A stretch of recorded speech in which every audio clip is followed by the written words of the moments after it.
Year after year, I reprove it and reprove it. I really have a lot of fun in a bar. A gym? No. No. I've never stayed at a gym so long I got kicked out. Never.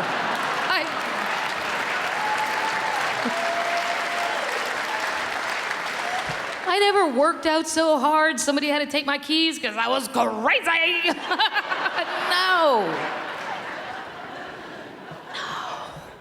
No, I don't have good habits. I have changed my diet, none whatsoever. Since I was a kid, I still drink whole milk every day.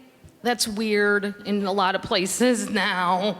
Like I went in Starbucks and the kid's really nice, and I know they have whole milk because it's in a silver container and it says whole milk. And there's one right next to it that says skim, it's for your coffee, but they're not selling whole milk. And I said to the kid, I go, I know this might sound weird, but if I gave you money, would you give me some milk? And he goes, oh, would you like to try our soy milk? I said, I don't know. I went to bed at 11 o'clock last night. I didn't watch the news.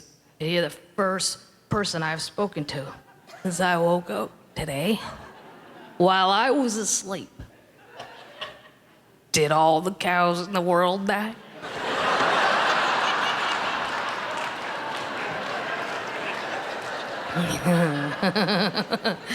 Because if so, I would like to try your soy milk.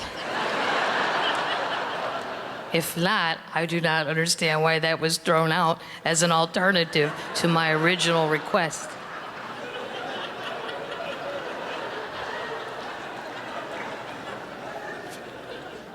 If you want to feel better about your health and you want to feel like a really in shape, healthy person, even if you're not, go on a cruise ship for a week. A lot of drinkers and eaters on those ships that'll drink and eat you into feeling great. Wow. I had never been on a cruise ship, ever. And Lewis Black booked a comedy cruise and made me go. And I got to Miami. I'd never even seen a cruise ship up close. They're humongous. It holds 4,000 people. It's gigantic. My sister goes, what was it like? Maybe me and Matt will go. I go, here's what it was like. Picture if we were all in Las Vegas, standing in the Bellagio, and all of a sudden, it just sailed away.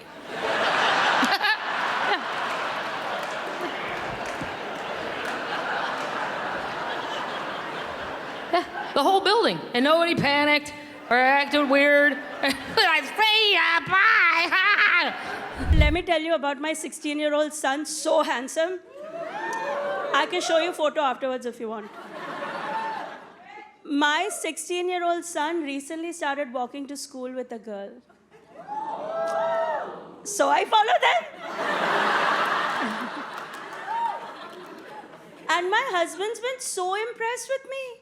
He's like, our son is walking to school with a white blonde girl. And you don't have a problem with that. I told him there's nothing to worry about. It's not like she's going to get into a good college.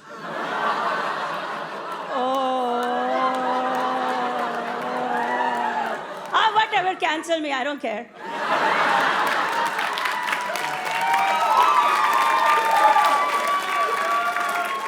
Besides, the blondes don't even get that joke. Now, my daughter called me the other day and she's like, I just met a boy. I was like, why? You're born here, you don't need a green card.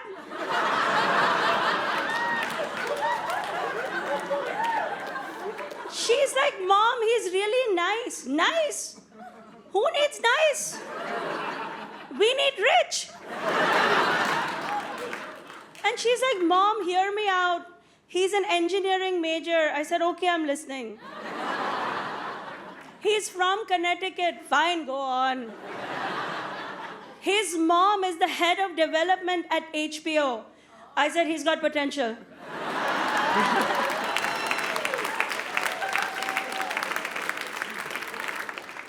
So I have a third kid. I forget about him sometimes. I don't know what to say about him. I don't really know him. I mean, the nanny says he's perfect. But in our house, we don't use the word nanny. We call her auntie. Because this way she can sit in for us at parent-teacher conferences, at doctor appointments, at college graduations. But speaking of college, I have to tell you, I have uncovered the world's biggest scam. Did you guys know that in this country, the parents don't get to decide what the kid's gonna study? You all knew this?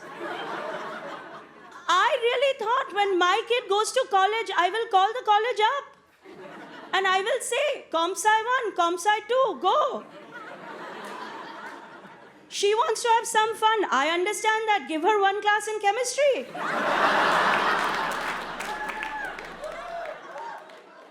It does not work that way. They're so rude, they'd hang up on me. So I had to call my kid and ask her. I was like, what are you enrolled in? What are you studying? Are you guys ready for this? Ceramics. $80,000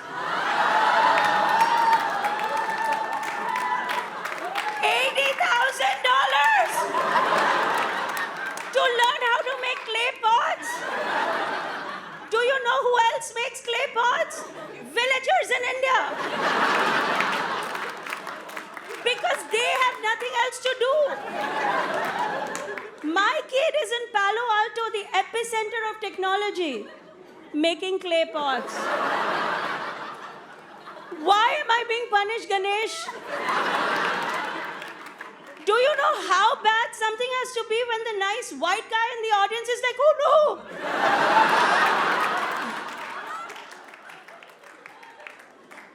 And now I have an update on this situation, and you guys are gonna think I'm making it up. I'm not, I'm telling you the truth. I just found out that she's required to take a class in wellness.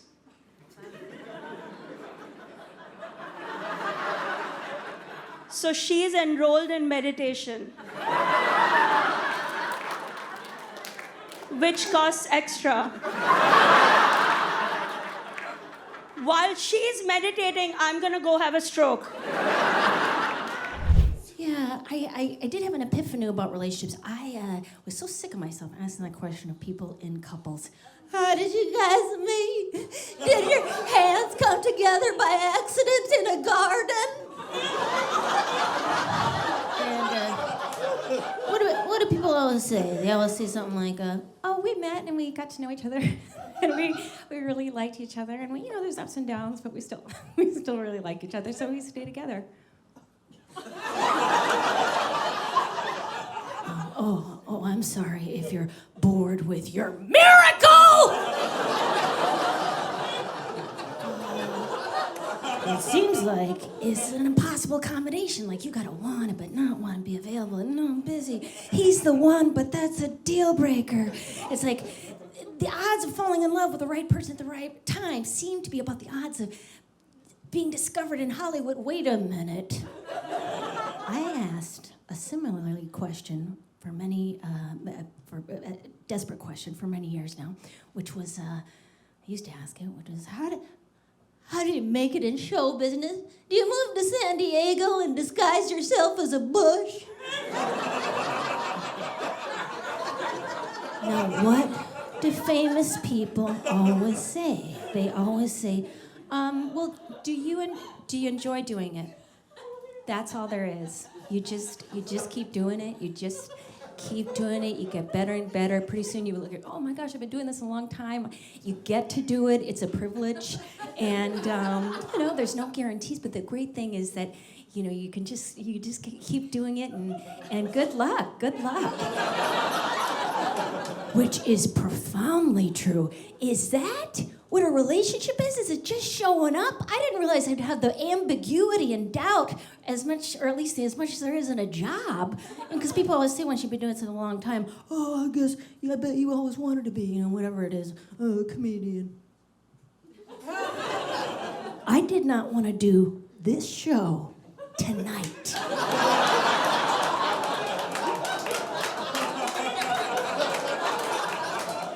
And that means me and my boo-boo, me and my pickle, my chicken leg, we've got a chance because we've had our high times, you know? Oh, God, we're so good at kissing. Our kissing should be on TV. Then you get into the craftsmanship stage, and that's when I get a poor attitude, you know? Like in this job where I say, oh, I want to be a comic, but I don't want to have to go to a sports bar, you know, where the Raisin Bran Bowl is playing and nobody's listening. Well, Princess Daffodil, that would be the whole f***ing thing. So why don't you learn to enunciate above 9 television sets? Make some friends. And if you're lucky in life, you get to have those dark times. The relationship equivalent of 2 weeks in Laughlin, Nevada, bombing 3 shows a night for hundreds of silent, angry jet skiers. Laughing and crying, thinking, this is not at all what I wanted. But there is one strawberry toaster pastry left in that hallway vending machine, and you make it through another show. And that way you get to nights like tonight where it all seems like it was meant to be. My husband and I, we go see a therapist because we don't know what we're doing. And we don't know if it's helping, but we have written a song about her. Cheryl Hersham, Cheryl Hersham. You go to Cheryl Hersham because she reflects back what your partner's trying to say to you, and it normalizes conflict. Cheryl Hersham. Scott freaked out because I locked him in the garage by accident for 2 hours, and he's like, oh my God, I'm with somebody who doesn't even notice I'm not there. And he told Cheryl Hersham, and she kind of giggled, and he was irritated and felt unsafe. But then we all laughed.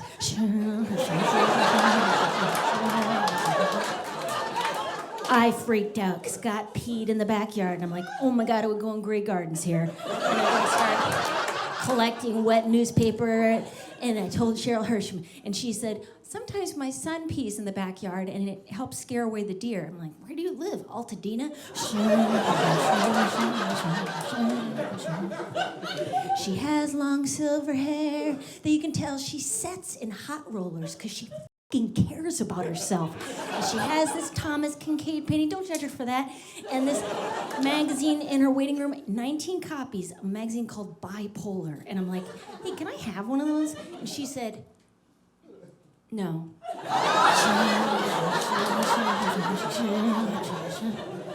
Every time I go to Cheryl Hersham, we can't remember the code to get in. Is it 4002? Is it 2004? I thought you wrote it down. You put it in your phone. I didn't bring my phone because I thought we're supposed to be more mindful and be off social media when we're together. It's your fault. No, it's your fault. Wait. It's our fault. We get to solve this together. We're a team.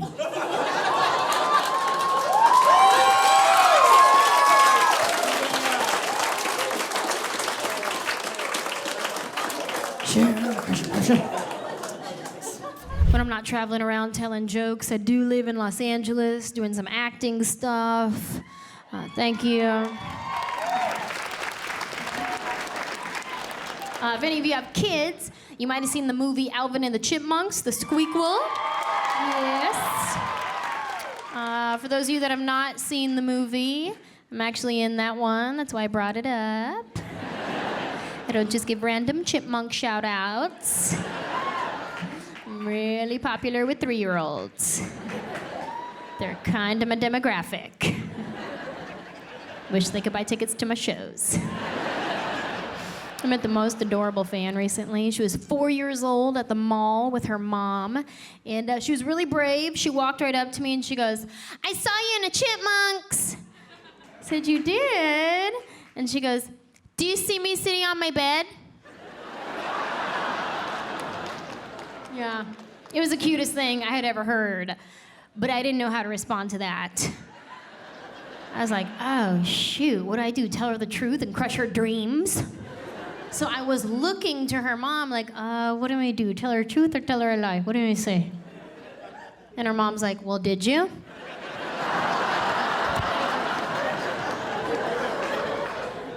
Anybody here see the movie Our Family Wedding? Yeah. For those of you that did not see the movie, I'm in that one too. Yeah, okay, I'll tell you the preview, okay? And then you'll think about it. You'll go, oh yeah, I remember seeing that preview. I just didn't take it a step further. Our Family Wedding is basically the story of the Mexican family and the black family marry into each other and all the crazy things that happen when the two cultures collide. We had a really great cast. We had America Ferrera play her sister. Carlos Mencia played our dad. We have Forrest Whitaker, Regina King, Lance Gross, Lupe Entreveres, the woman that killed Selena in the movie Selena.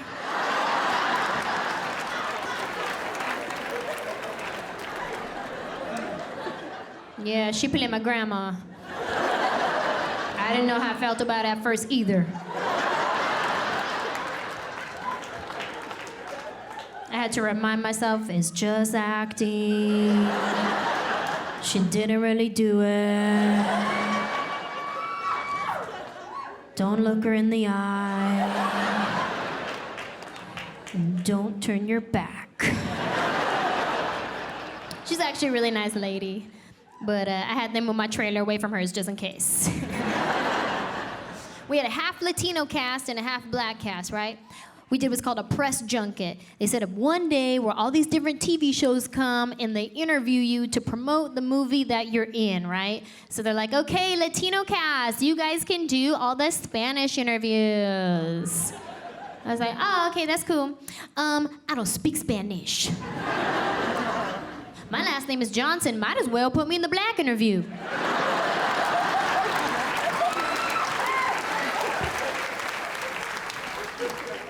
No, it's okay. It's fine.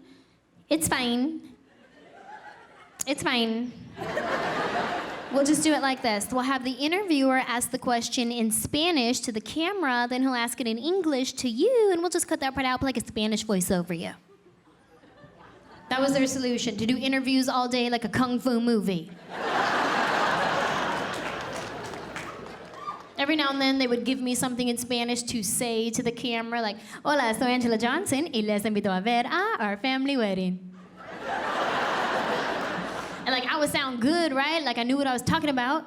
So at one point, this interview guy was like, you could do the interview in Spanish. No. No, I can't. I mean, I can say that because you just told me how to say it, but I'm not going to understand you, so this will go nowhere. Let's just try. Let's just try. I've been trying since I was 12. The first question he asked me, this is what it sounded like to me. Arriba, Carlos Mencia, arriba, Our Family Wedding.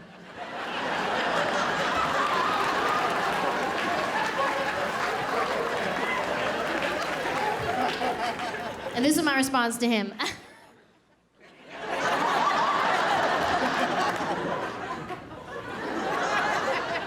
Okay, let's do English. Let's do English. Yeah, boo, English. That's what I said. I'm only on level 2 of my Rosetta Stone. Despacio. But I felt bad after. I was like, okay, sir, fine. Let's just find a happy medium, all right? How about I will do the interview in broken English, that way people think that I speak Spanish. Right? Let's just do that. What's the next question? What was it like working with America Ferrera? Okay. All right. Here? Okay.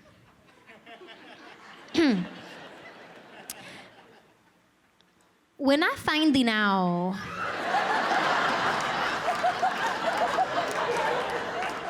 that I'm gonna working with America Ferrera, I am so excited.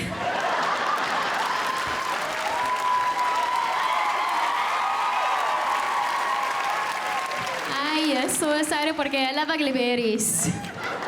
I love Betty La Fea, y Ugly Betty, all the berries. Y when they calling me, this is a good story. You're gonna like this one. Mira, I don't tell this one to everybody usually, but I like you. Mira, mira, mira.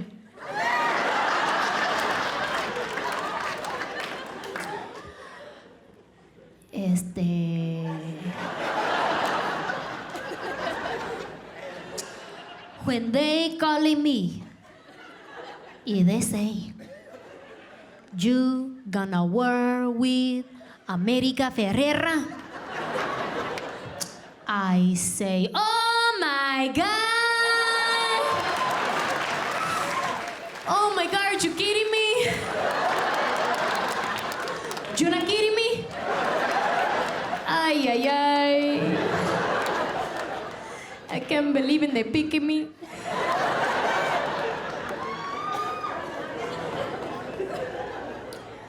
I don't think they like that one very much. Pretty sure it got cut out. It gets weird, you know, being single, going on dates. Like one time I was in between an architect and a guy who could do a headstand. These were my options. And the architect is great because women, we like to say what a guy does for a living. You know, we like to say, oh, he drew that. That was, you know, look, architect. Headstand guy, I don't know how to explain that at a party. If I take him to the party, how am I gonna? They go, what do you do, baby? Go outside and show them that amazing headstand that you can achieve. I mean, it's great stuff. He's on Instagram, it's like in the sun. He's like, I went on a date with him. On the date, he wasn't drinking, which is weird. That's how you get through a date. He's just sober facing me the whole time. So I asked him, I go, do you drink? That's a normal question to ask someone when they're not drinking, you know, but it threw him. One eye went the other way. And this is what he said, I kid you not. He goes, well, when I'm at the strip club, I have sangria. There's so many problems with that answer. It's on so many levels. It's just, you can't even deal with all the levels of problems in that. I was in a small restaurant in New York. There was a guy in the corner just like, yeah, no, you don't want it. And then I'm wondering, is there a guy at the strip club just chopping fruit for sangria?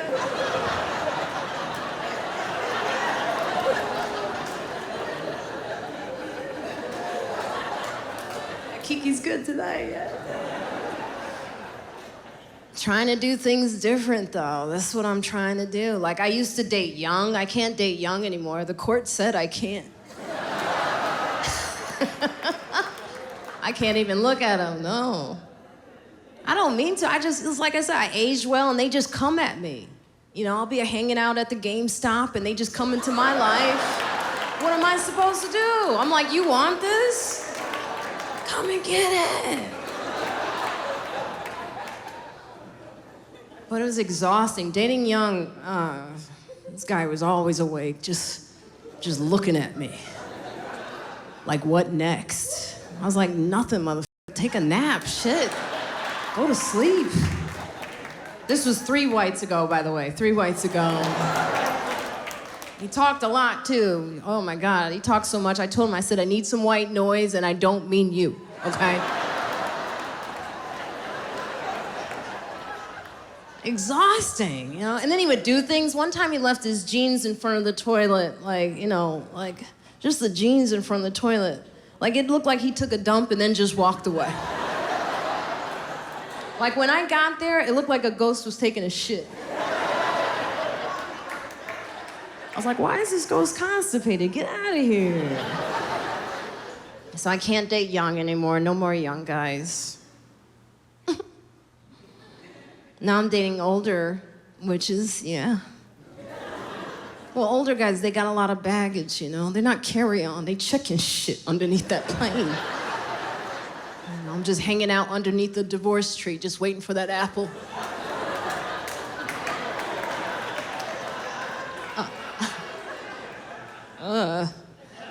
It's not a lot of good apples left. And I'm not supposed to be out here. I'm supposed to be knitting shit for my grandchildren. And And they have it's like now dating an older guy, I get a whole family. I don't just get a guy, I get a family. I don't just get my dating app would be different. This family looks good. Oh, mom did a good job there. I went on a date with a guy and his daughter. Yeah, he brought her. He had to, you know. And this little girl was such an asshole. She just smiled at me the whole time, like, you're not gonna get laid, you're not. Because you can't get in between a man and his daughter. You can't. She's not letting you in. She was like, you're not. Then she asked me, she goes, why don't you have kids? I was like, Wait till you go to sleep. I'm gonna make something with your dad. Just close your eyes, little girl. Just close your eyes. Here's the plus side of dating an older man. You don't have to meet their parents.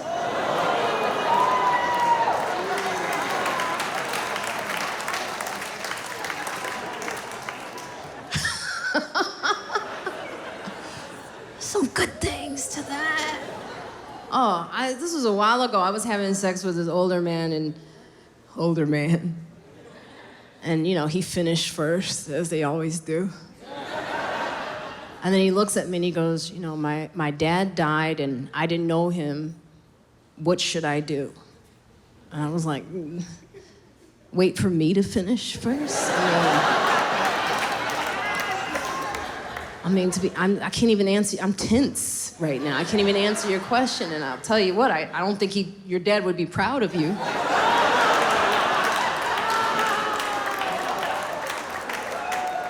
I know your mom would be very unhappy with you right now. I'm the Barack Obama of fat people. Yes, we can eat. But I do like to eat, y'all. I love the buffet. God bless the man that made the buffet. Yes! I don't want one thing on the menu. I want every damn thing on the menu. Chicken, fish, rice, egg rolls, and wash it down with a Diet Pepsi. Thank you for the buffet. Fat people unite. You know, I don't like LA because they don't have good buffets. My friend took me to a buffet called the Soup Plantation.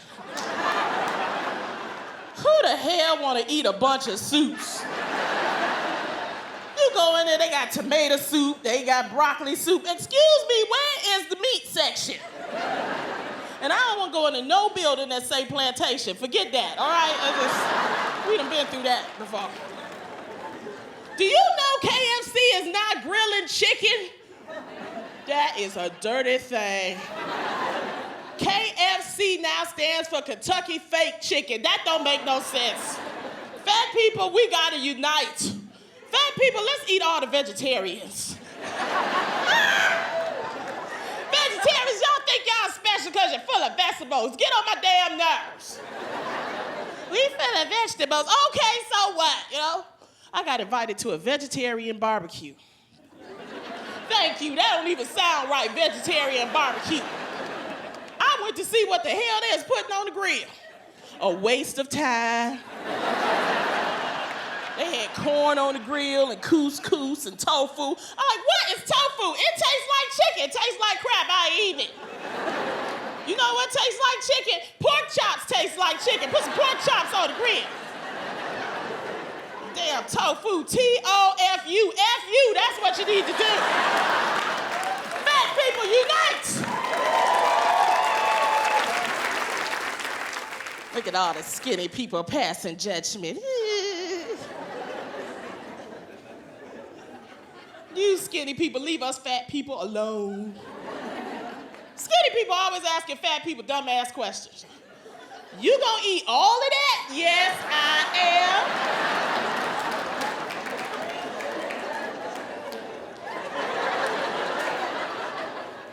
I thought you was on a diet. That was 2 hours ago. Shut the hell up.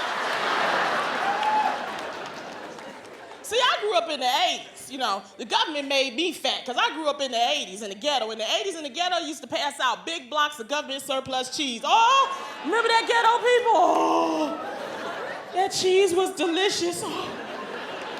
It was a yellow, succulent color. It was beautiful. Oh, it was a big old block of cheese. You know, this is before Velveeta and all of that, you know.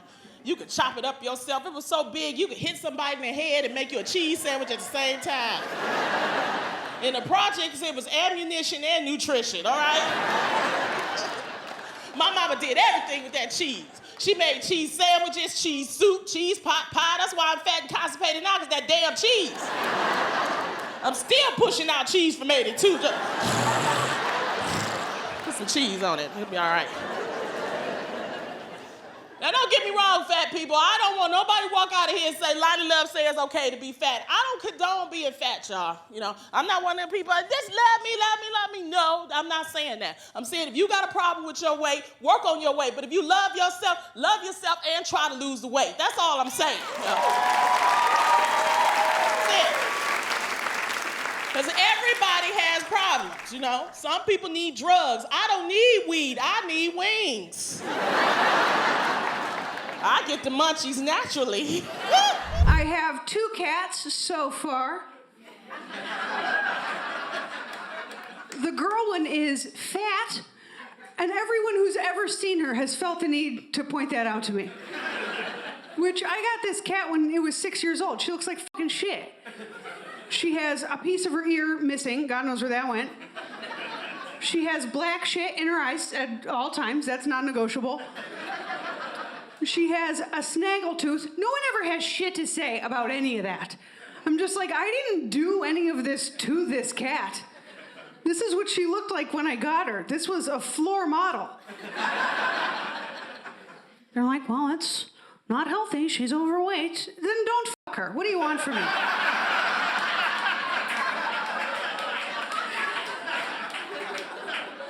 You mind getting off her case, please? Let my cat exist in her body. Sorry, she won't make the calendar this year. You f***ing asshole. My boy cat needed dental work recently. That f***ed me in the ass to the tune of $2 goddamn grand. And they act like you're a piece of shit if you bat an eye at the price. This lady's like, well, he needs it. Well, I need $2,000, bitch. That's the conversation that's being had right now. Fuck me trying to keep a roof over our heads, even though Dusty has cavities. You mind giving me 30 seconds to come to terms with how f***ed I am right now? Unreal. It's like they expect you to jump out of your seat, be like, $2 grand for my cat's teeth, which I never thought about in my entire life up until this moment. Fuck yeah, dude. Make it 3, I'll sell my car. I am so sorry that I paused for 1 second to think about it. I was forgetting I have a car that I can sell to pay you for my cat's teeth. Which, have you seen a mouthful of cat teeth before? They're the smallest thing in fucking existence. They have 2 pointy ones. The rest of them are grains of sand. I'm like, what are we talking about right now? Turns out they're more expensive than diamonds if you go by what they weigh. That is true. That is true. I was like, if you bring that cat back out here and his mouth isn't filled with diamonds, so help me, I will rip this kitten poster off the goddamn wall. They gave me an itemized bill for the care he'd received. I was like, you mind next time maybe asking me how comfortable I think we need to keep this cat? Because I feel like maybe we could have done without the satin pillow here on page 9. $100 I paid for cat morphine. That's street prices.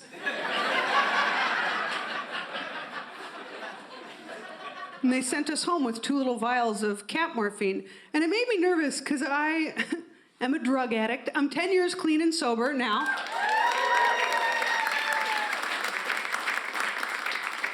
Thank you, but I didn't get that far by keeping opiates in my home.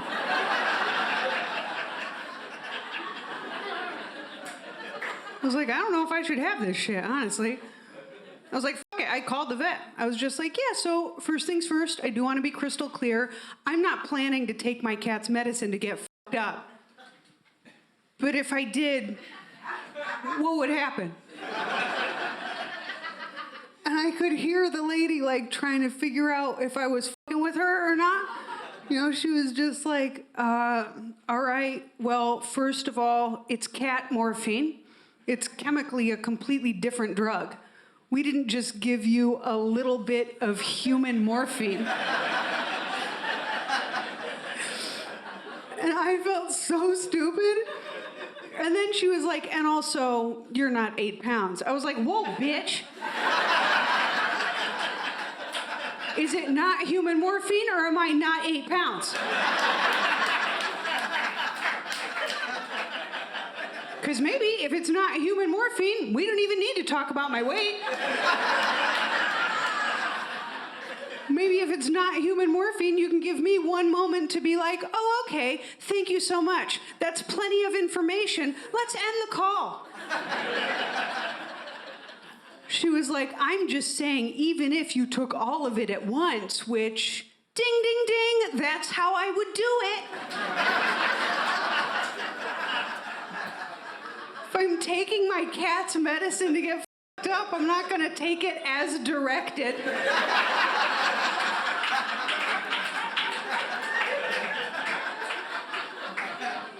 I'm not gonna be like, oh, f*** yeah, it's been 6 hours. Time to party, here we go. She was like, I'm just saying, even if you took all of it at once, you probably still wouldn't feel anything. I'm like, see, I knew you were gonna say something like that. I can already feel it. I need to know if I'm peaking. I got a night to plan. I'm learning French now. My biggest fear is I'm gonna speak French with a Mexican accent. Because that's the accent I'm most comfortable and confident in. But that's gonna be ridiculous if I'm like, órale, ¿cómo se va?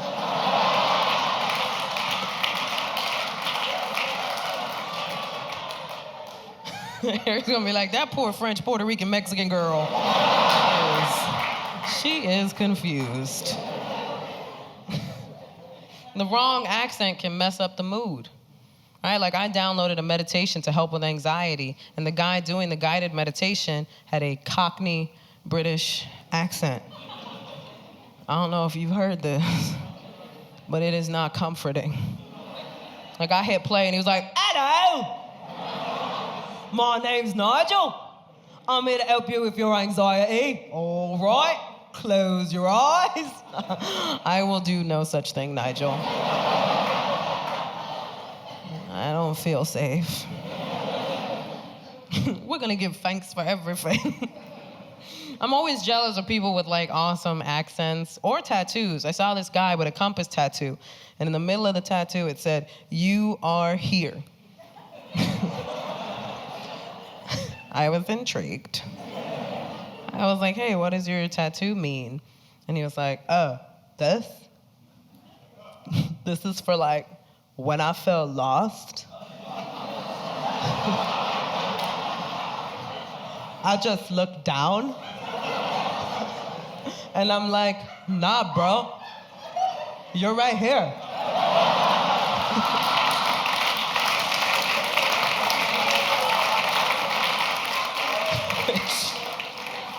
Probably the best tattoo story I've ever heard. He asked me if I had tattoos. I was like, oh, I have stretch marks, which are nature's tattoos. Yeah, they signify that I like bread. That's what my tattoos mean.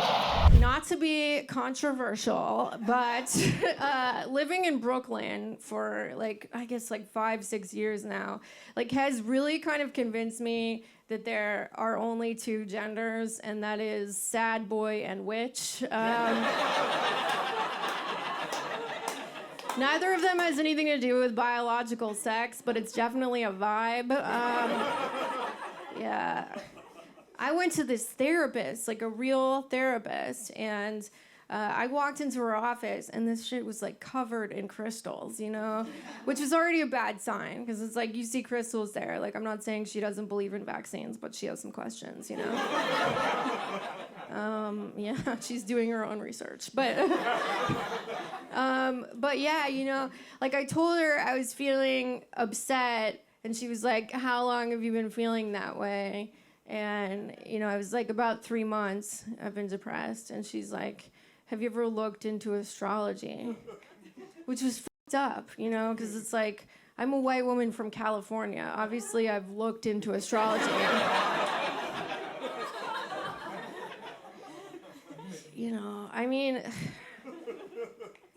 I think that, like, astrology in general, like, it's even dumber than religion sometimes. Like, I'm not trying to talk up religion. I've had really bad experiences with it. But, like, even, like, the first story of the Bible is this whole stuff about, like, Adam and Eve are in the Garden of Eden. And then, like, Eve is tempted to eat this apple from the tree of knowledge. And then, like, she eats it. And then they get cast out of the Garden of Eden. And it's this whole thing about how the thing that makes us human is suffering, And it's just like, I don't know, it's kind of a great metaphor. And I feel like, how much dumber would that be if that all happened because they were Geminis,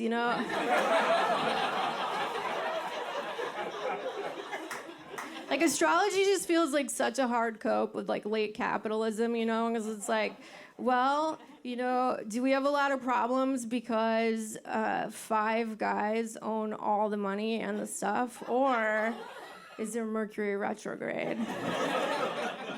Are we in a climate crisis, or is it Scorpio season? Like, this therapist, like, I went to her because I didn't have insurance at the time, like, that's why I'm a socialist, because it's like, for however unrealistic people can say that, like, it would be for us to get, like, free universal health care one day, like, it's certainly more realistic than me marrying someone with health insurance, like, living that freelance life, This lady cost $60, which was cheap for therapy, but it was like expensive for a horoscope. And yeah, like maybe if you go to like a discount brain surgeon, they just like recommend a wizard to you or something. I don't know. But it made me think about, like, what if I didn't have $60? What if I had to go to the $20 therapist? Like, what do people at the $20 therapist get? And I'm like, she probably just sits there playing a game of MASH with you. I asked my dad why. I was like, Dad, why is Helen such a common name amongst Korean Americans? It turns out his generation of Koreans were all taught about Helen Keller. Like, Helen Keller was the most famous American figure taught in Korean public schools in 1960, which makes so much sense, because they love a quiet woman, don't they? Yeah, real quiet. So, Helen's like one of the only English names that Korean people know. And then there's only like 7 Korean last names, so boom, we're all Helen, half of us are Helen Hong.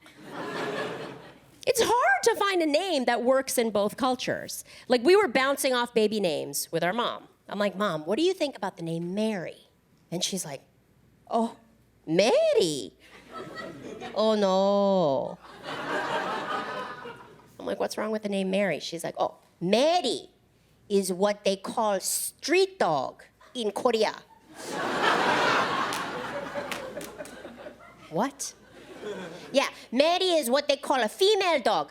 Girl dog, they go, Mary, Mary, Mary. Boy dog, they go, Chong, Chong, Chong.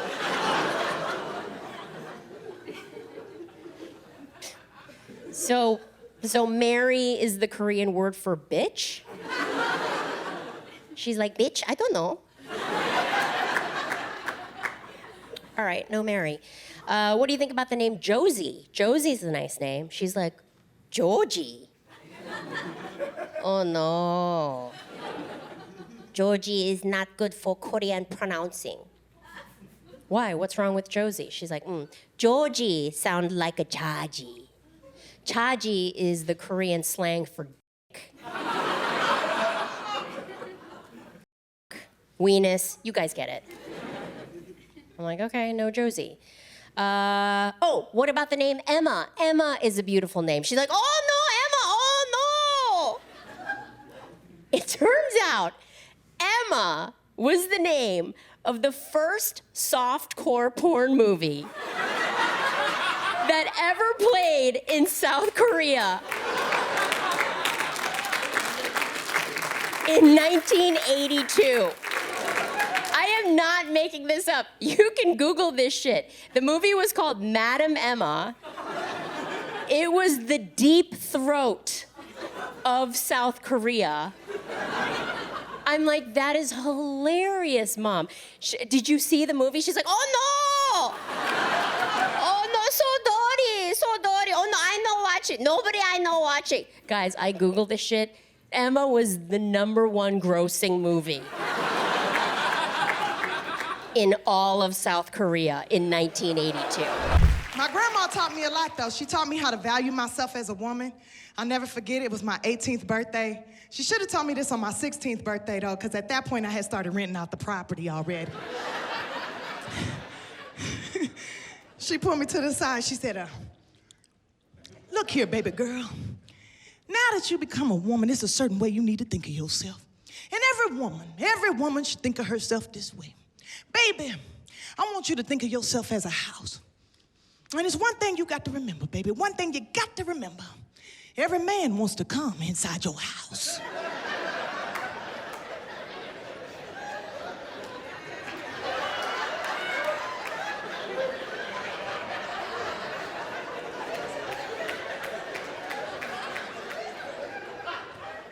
Now, you can't be having every man going in and out your house all the time. That bring your property value low.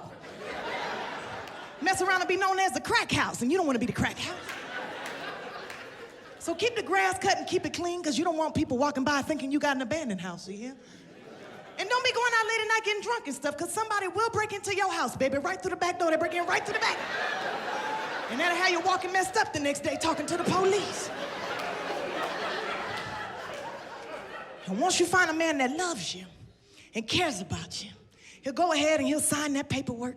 He'll put a ring on your finger, and he will buy that house.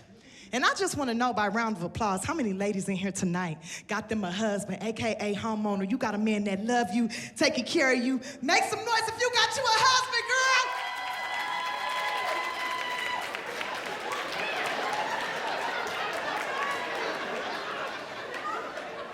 girl. That's it? So the rest of you bitches in here just renting their own? You just Section 8 the property out? Small Latin family of 15 living in there trying to make ends meet. Just, some of y'all got haunted houses. Every time a dude go in, he leave out with no spirit, no soul. He just dead on the inside. They call your coochie American Horror Story Season 1. Soul Snatcher.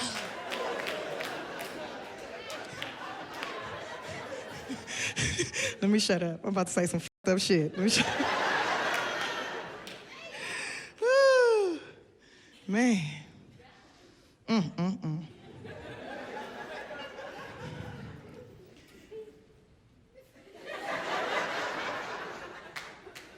I'm taking a break. Y'all don't take a break when y'all go to work? Don't nobody do their job all the way through.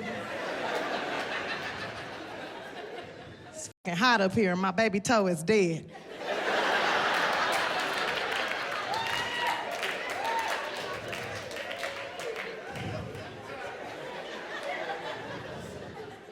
Trying to maintain my posture and shit, holding in my little baby fat. Stick your booty out, pull your shoulders back, the little S in your back so niggas wanna but I'm tired. Let me tell you something about my dad. He's a lawyer from Tampa, Florida, and he is obsessed with running for political office. He has run for office 5 times, and he has lost 5 times for an all-star losing track record. And every single time he runs, he ups the ante and promotes himself. He has run for city council and lost. He ran for state legislator and lost. He ran for Congress and lost. He ran for Senate and lost. He ran for president of the fucking United States and won. I'm kidding, he lost. But it's so annoying because I remember, especially like when I was in middle school and he was running for state legislator of District 47. We put everything into it. My whole family, we would go around canvassing, knocking on doors, asking people to vote for my dad. We wore t-shirts, we had billboards. I was like so excited, and I was devastated when he lost. He won the primary, but he lost the general election partly because his Republican opponents would always put out these negative campaigns, like negative ads. So I should explain. In 1990, my dad opened up a bagel restaurant in Tampa, Florida, next to all the disgusting strip clubs. And he hired the strippers who were working at night to serve bagels during the day. And they were wearing lingerie, and these are Tampa strippers, so they were like toothless and covered in tattoos. You know, Florida culture. And he called the place the Bagel Boudoir. Every day he'd come home from working at the Bagel Boudoir, and my mom would be like, I'm gonna fucking leave you. What the fuck is your problem, you asshole? So it was a great time for me to be born. The business eventually fizzled out, unfortunately.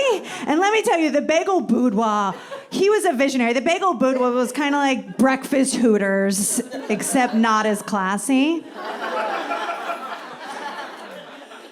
Finally, he stopped doing the Bagel Boudoir. And not because he had a very pissed off wife or 3 extremely young daughters at home that he was neglecting, but it's because the food was disgusting. They made eggs in the microwave, which is the most offensive part of that story somehow. And every time my dad runs for office, his Republican candidates annihilate him because they put out all these negative ads ripping him to pieces, painting him as the skeezy guy. They're like, you can't vote for Michael Steinberg. He's the owner of the Naked Bagel. He had naked women serving bagels. You can't trust Michael Steinberg. He's a bagel pimp. Paid for by the Republican Party of Tampa, Florida.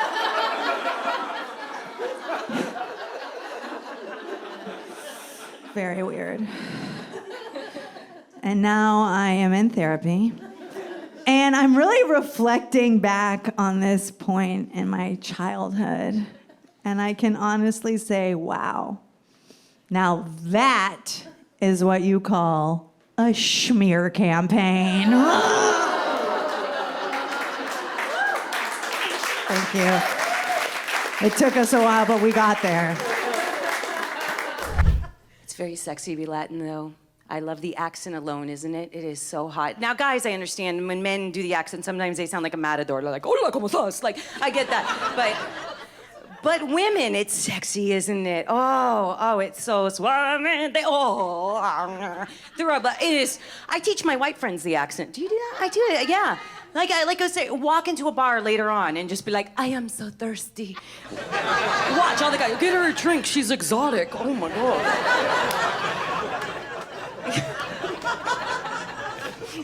And if you still don't believe me, go home and dial 611 on your cell phones or call your local cable company.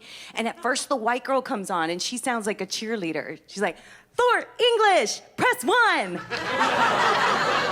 Or just remain on the line. And then comes the Latin girl. Para español. Marque 2.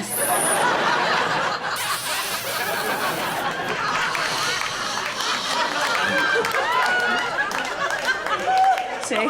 Even white dudes are like, I don't speak Spanish, but I am pushing 2.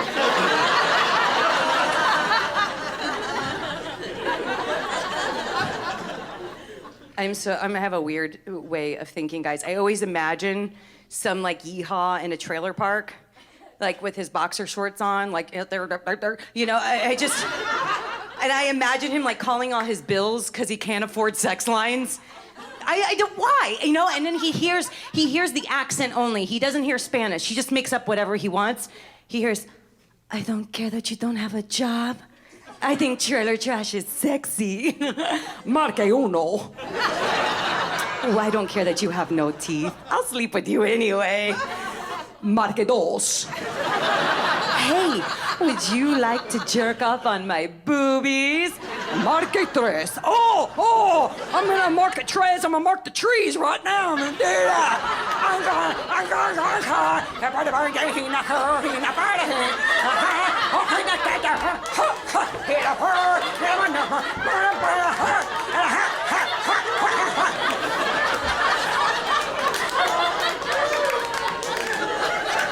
Why? Why do I think these things? I need to start using the accent more, though. I need to, because you can get by with more things with that sexy Spanish accent. Like, I should have used it. I was on this date, and this guy, you guys, I really liked him. And we went back to his place. And here's the thing, I'm older now, so I don't have trouble telling a guy I have to go to the bathroom. You know, we had a nice dinner. Gotta go.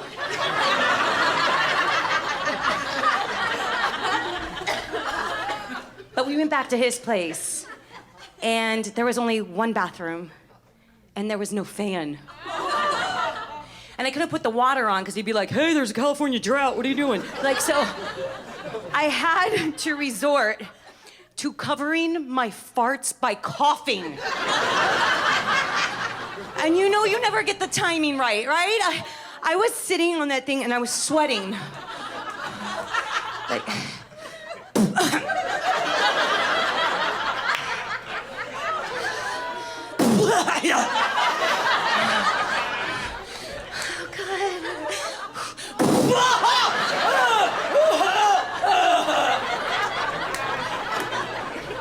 and then I came out and he wanted to come right in. I'm like, oh my God.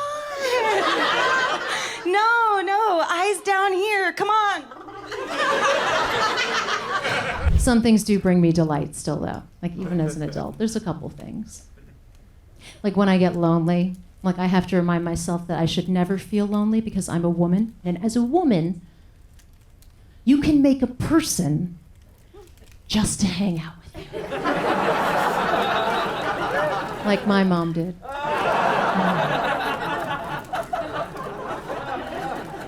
It's like the older that I get, I'm getting really fascinated by like this region of the solar system. It's just the region below the moons and above the black hole. It's just the region in the middle, because it's like there's so much shit I can't do personally. It's like I can't kill a spider, and I can't eat enchiladas without getting diarrhea. But you're telling me that my body, it's like this human body can just like put together like an ear, just like put together like a life with just a little bit of tapioca pudding? And that's a miracle. And every so often, like a person can bring me delight as well. Like there's this tiny little Asian postal worker who works in my neighborhood. She's fierce and she's adorable. And one time there were 5 guys, just guns drawn, like SWAT team style, opposite my house. And me and my roommate, we actually just got super excited, you know, because we only have Hulu. So we're looking through the window, and the best part of this whole thing is that Asian postal worker, she walks across this entire scene. She opens the mailbox, she puts the mail into the mailbox, and all 5 of these guys just look out and they're like, what the And this little Asian postal worker, she just looked right back up and she was like, I got a job to do. And they were like, LAPD. And she looked right back and she was just like, I'm federal.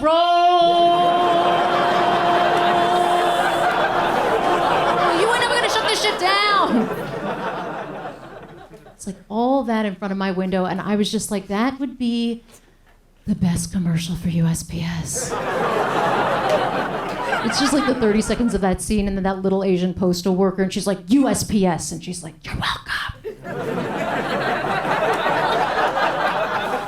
And I want to be more like her. I love her. It's like she's got to have some words to live by, or like a motto that gets her up in the morning, right? Like there has to be something. And I want something like that. You know, just something to get me through the internal emotional roller coaster of delusion and despair that is my everyday. To find an internal sense of joy, a moral compass. You know?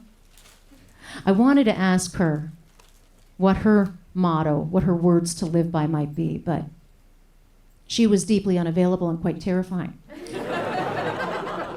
So unfortunately, I was stuck looking at the motto for the Postal Service, but it's on the outside of the New York City Post Office, and it goes like this. I'm going to tell it to you now, just abridged. This is real. It goes, "Neither rain nor sleet nor gloom of night shall stop these winged carriers from their path." What? Like, that is beautiful. You know, that shit is poetry. You know, it would be like the Archangel Gabriel is just gonna like swoop down and deliver you an IKEA catalog. Do you know what the motto for FedEx is? It got there. The motto for UPS is, "What can Brown do for you?" Also the motto for colonization. Is that too soon for this side of the room? 200 years too soon for this side of the room? I know a lot about sex and dating. I know a lot about dating because I watch a lot of dates. That sounds creepy. I host a dating show. So I've learned a lot about men and women and their interactions. And one important thing that I've learned is that when you like someone and you want to impress them, what do? You lie. You have to. Because if people knew how weird you were in your off time, no one would have you. Guy says to you, "What do you like to do for fun?" Girls, you can't be honest. You can't be honest about that shit. You can't be honest about what you were doing 10 minutes before you came to the door. You have to lie. "What do you like to do for fun?" You can't tell him. You can't be like, "I really enjoy choreographing naked cheerleading routines to old Britney Spears CDs, and then I Google a bunch of hentai porn, masturbate, don't wash my hands, Facebook stalk my ex-boyfriend and his ex-girlfriends, jot down their place of employment for future reference, and then I go bake some cookies, and then I mouth kiss my dog and promise her that one day she'll be my wife." You can't say that. 9 times out of 10, guy asks a girl, "What do you like to do for fun?" The girl's answer will be, "Hiking."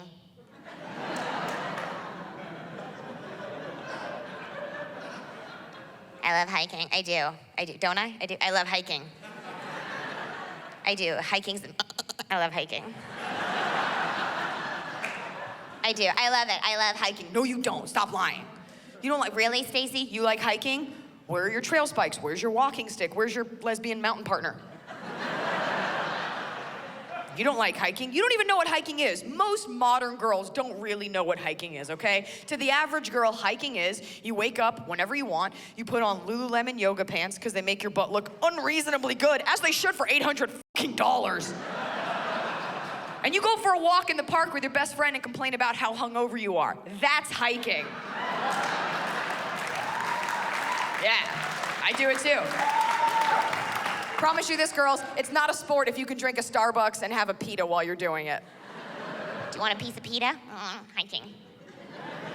But there's a method to our madness. There's a reason women say hiking. We say hiking because we think guys like hiking. That's why we're doing it. We'll be outside where the bugs are. No, I think you like that. We're taught to believe that men are outdoorsy and rugged and they like nature. As far as we're concerned, you're the closest thing we know to a bear. So we say hiking hoping to have something in common with you. We honestly say hiking hoping that you'll be like, "You like hiking? I like hiking. Marry me." It's the easiest thing you can say that you do. It's one of the only outdoor activities that you can lie and say that you do it, having never done it before, and then do it and pull it off because it's walking. You can't pull that off. You shouldn't be mating with anyone. Most outdoor activities require a decent amount of skill. For example, you can't say you like rock climbing if you've never been rock climbing. I mean, you can, but I promise you this, you're gonna go, you're gonna slip, you're gonna get your hand caught in a rock. 127 hours later,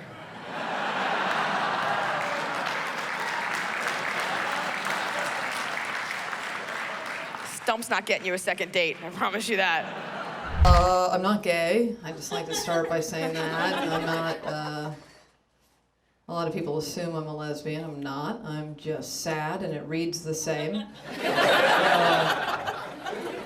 I don't know when that happened, right? Well, she must love No, I hate life. Similar.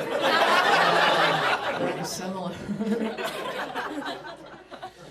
I did roofie a girl one time, and I did not want to fuck her. I just wanted her to shut up. That shit works. It's not just a date drug. It's a stop talking about your handbag business drug. She probably woke up like, oh my God, somebody me. No, nobody touched you. They were afraid you'd wake up and keep talking. I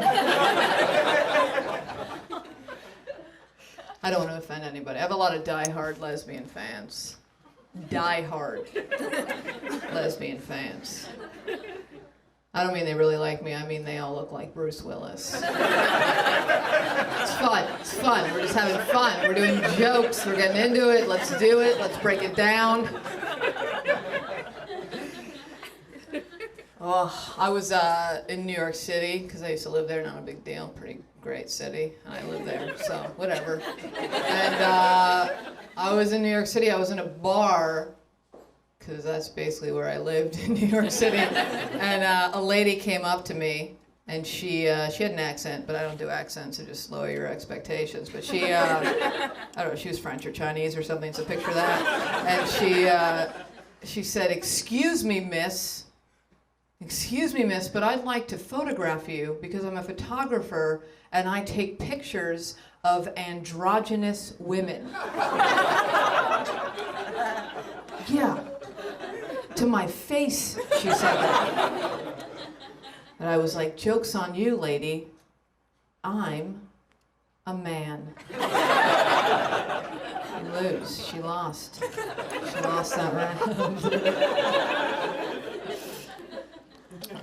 Seriously though, let's break it down. Let's get serious for a second.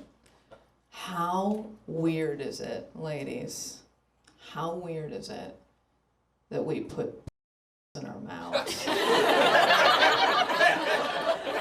That shit's crazy. Like ladies and gay dudes, but I'm not even including gay dudes because it's like you have one, so you get it. But like, we put in our mouths. Like, look at your wife, your girlfriend right now. Look at her, your bestie. Look at her right now. She has put so many in her mouth, just shoved them in there where sandwiches go. That is sandwich space. And we just do it instinctively like we're supposed to do it or something. Like if you put in front of me a mint and a chocolate milk and a and what do these have in common? I'd be like, they go in my mouth, I'm not stupid. I'm very smart. I graduated from school and everything. Yes, we are all tired. You can't not be tired. Because instead of fixing any of the problems actually affecting us nowadays, like we're still having these weird culture wars. Like out of nowhere, politicians have suddenly used women's sports to attack trans people, which is wild. You have all these crusty dudes in bow ties coming on TV like, we care about women's sports. I'm like, sir, nobody in a bow tie cares about women's sports, okay? He's like, it's not fair to have trans athletes compete. I'm like, you think that's what's not fair? You know what's not fair is playing for the WNBA and making so little money, you still work for Uber Eats. Like, that's what's not fair. Like, could you imagine being one of the best athletes in the world at your sport and making that little money? Oh my God. I'd be so angry, I wouldn't even be able to concentrate. The ref would be like, you're traveling. I'd be like, I'd like to, but not on this salary.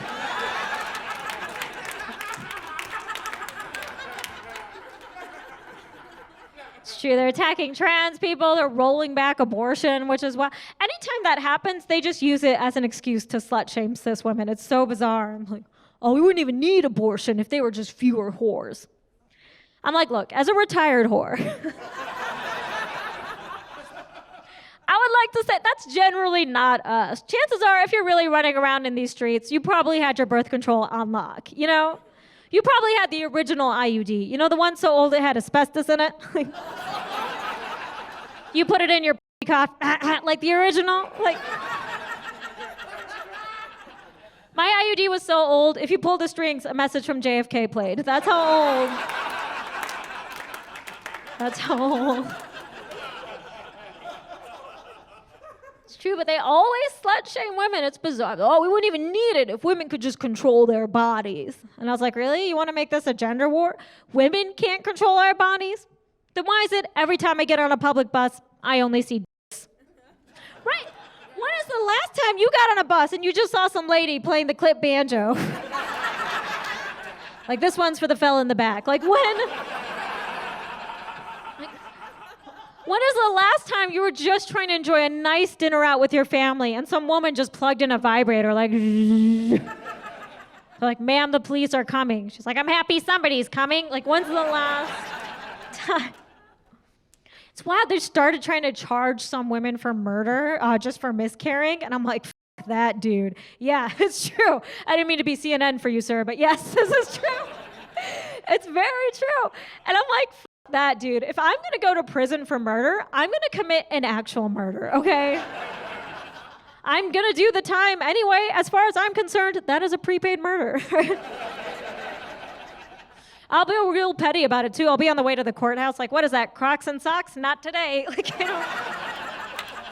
And I have been having hot flashes during my shows. No wool, fuck you, wool. I announced it to it. I told another audience a few weeks ago, I'm having hot flashes, and they started applauding.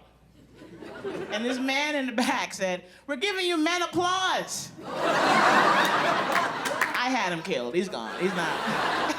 I had him murdered. It's not funny. I'm not gonna lie, I am kind of nervous, but only because this is a lot. Like, we just got out of a pandemic / pepperoni / panoramic, whatever the hell you want to call it. And the CDC doesn't make it easier. We're in New York, and their last announcement, I swear to God, they were like, if you were on New York City streets by yourself, you don't have to wear a mask. Where the f am I, sir? I'm in New York. I'm by myself? No one else is on the street with me? F the mask, I'm about to die. Where am I? I'm in the wrong neighborhood. I'm worried about the goddamn mask. Why am I out here alone? Anybody here give Amazon so much money you feel like Jeff owes you anal? Did you hear the whole thing? Did you hear the whole statement? Anal, yeah. If I ever see Jeff in these streets, I'm gonna be like, you should suck this titty, I swear to God, you should. The amount of money I have given you, the amount of boxes on my porch, you would think I was rich. And I'm not. I'm lonely. Sometimes all we had to look forward to was the mail. Is it just me? You know? All right? You get that email, your package has been delivered? Ah! I'm the only one? Really? Come on.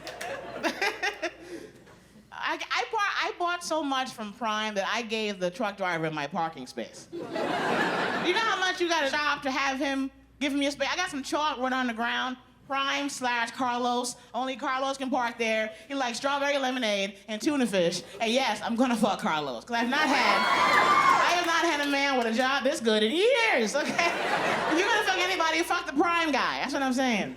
Ma'am, you look in shock. Are you not knowing it's a church show? Are you confused? Looking at her friend like, she's cussing a lot, god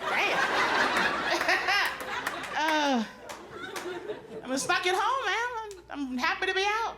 Are we happy to be out? Let's just be blessed for a minute. We all could be dead together. And we are out. Anybody here Zoom teaching or Zoom homeschooling their kids? Yeah, you guys are fantastic.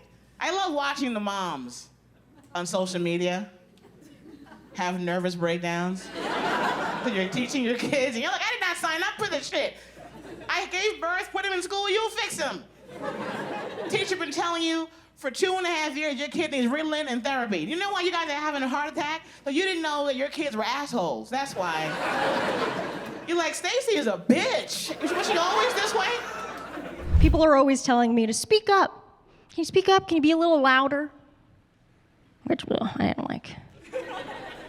Like telling me to speak up. Pretty racist. racist, yeah? I'm not gonna explain why, okay? Those who get it, get it. Yeah? Those who don't.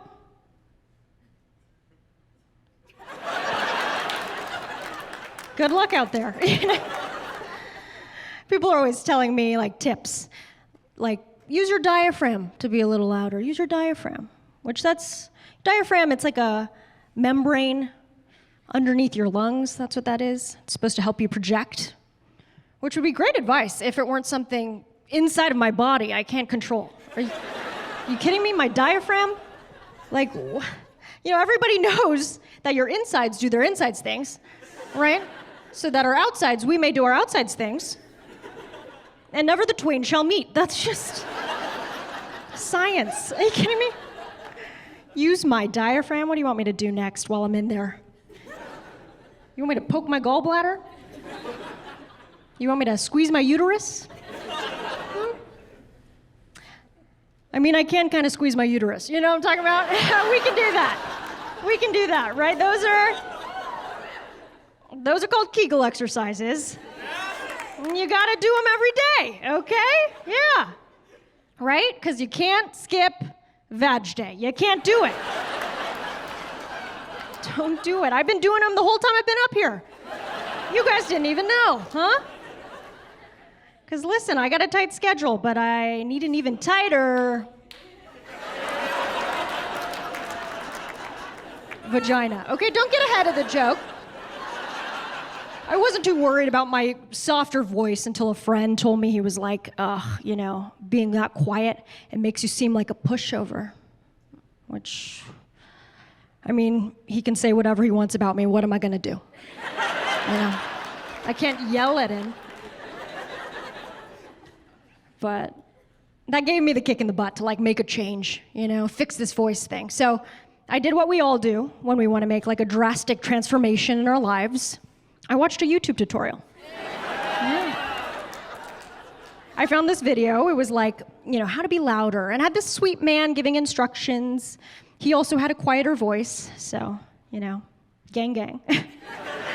And he had a bit of a receding hairline, but, this is a voice tutorial, not a hair tutorial. So we can cool it on the judgment, everybody. Jesus.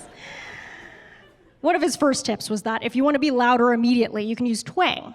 And twang, it's like this thing where I guess you pipe your voice through your nose a little bit, you get a little more friction, and that makes you louder. So I might give a demonstration for you tonight, if that's okay, quickly? Okay. All right. So this is my voice without twang, a little softer, right? And then this is my voice with twang. It's kind of like,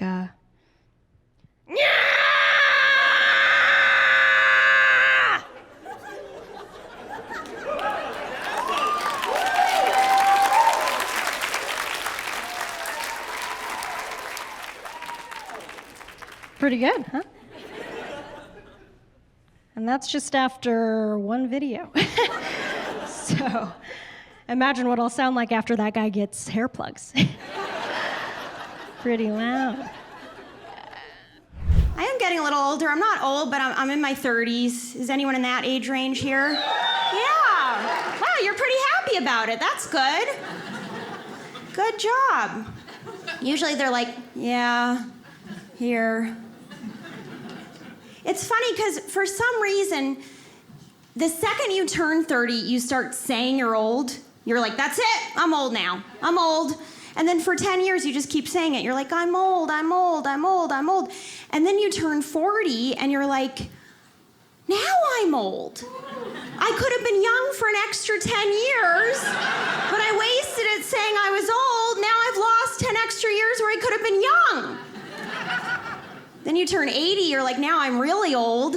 I could have been just kind of old, now I'm really old. Then you die, and you're like, I could have been alive for 82 and a half years. Now I'm dead, I can't even have this brilliant thought.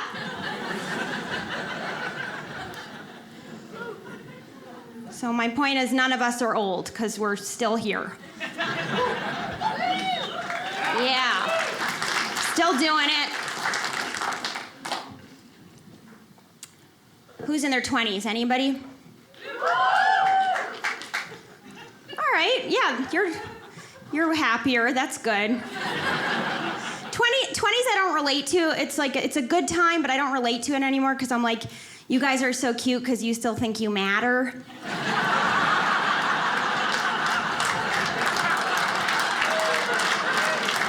Like the rest of your life is just this really long journey where you find out you matter less and less and less every day, and then you die. Not to give it away, but that's what you can look forward to. I feel like you spend your 20s sort of waiting for your life to start, you know? You guys look so young. How old are you? 20? Exactly. He's just so ready for it to start already, right? And that's how it is. You're like, next year I'm gonna get that big job and my life is gonna start. And then another year goes by and you're like, next year I'm gonna fall madly in love and my life is gonna start. And then another year goes by and you're like, next year I'm gonna get 2 towels and my life is gonna start. And then you turn 30 and you're like, it started. This is my life. Like waiting for the bus to come, you're already on the bus. You're like, when's the bus getting here? And they're like, you are on it. You are on the bus. And you're like, why am I riding a bus?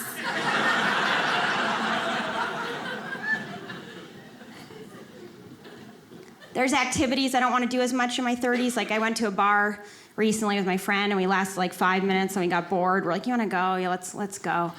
And as we were walking in our cars, my friend was like, oh my God, Erica, we're getting older. We're not fun anymore. And I was like, no, that's not what's happening, okay? It's not that we're not fun anymore. It's that we're getting older and we're getting smarter and we're starting to realize it was never fun. We just pretended this whole time. So I grew up. I got straight married. Now I'm gay divorced. Thank you. Wow. Bride has really come early. Thank you guys. But I did try to make my marriage work. I want to be really clear about that. I really did try to make it work, you know, but it was hard. It was hard for a lot of reasons. I mean, one of them is, you know, I'm a comedian. He was a lawyer. You know, which basically just means that I used to live in a very nice apartment, okay? And now I pay my phone bill in person. That's what that means. Yeah, that's actually what that means. A lot of times people ask me questions when I talk about being divorced. You know, they have a lot of questions, they have a lot of inquiries. I don't really mind any of the questions. The only one I don't like, though, is when people are like, well, why didn't you know? And they always kind of say it like that. Well, why didn't you know? I feel like the better question is, why didn't he know? Right? Like, we were on the same hockey team. You know what I mean? Your wife is your line mate, bro.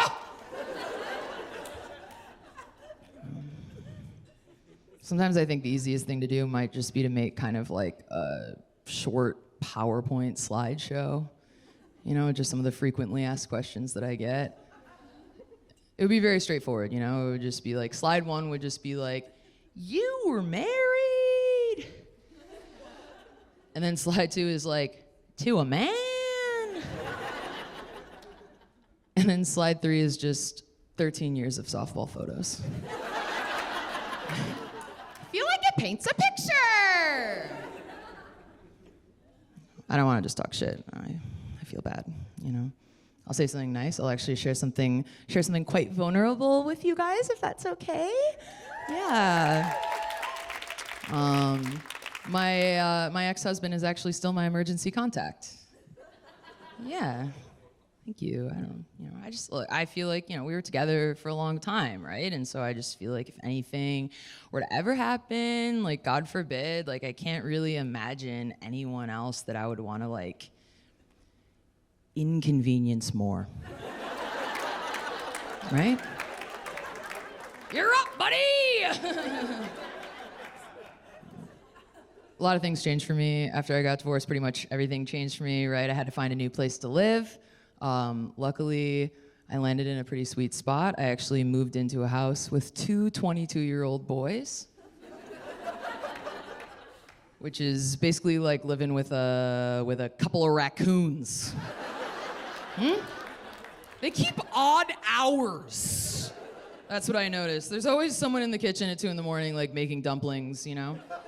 It's basically like living inside of a dirty microwave. But I loved living with the boys. Like, I genuinely did love living with the boys because everything was out in the open, you know? There was no, like, passive-aggressive, like, can I use the kitchen that I also pay rent for? You know. I just feel like everything was right here, you know? If we had a problem, if the boys and I had a problem, this is what we would do. Everybody would meet in the living room, okay? Mommy would get a little bit stoned, right? Okay, the boys would do some poppers.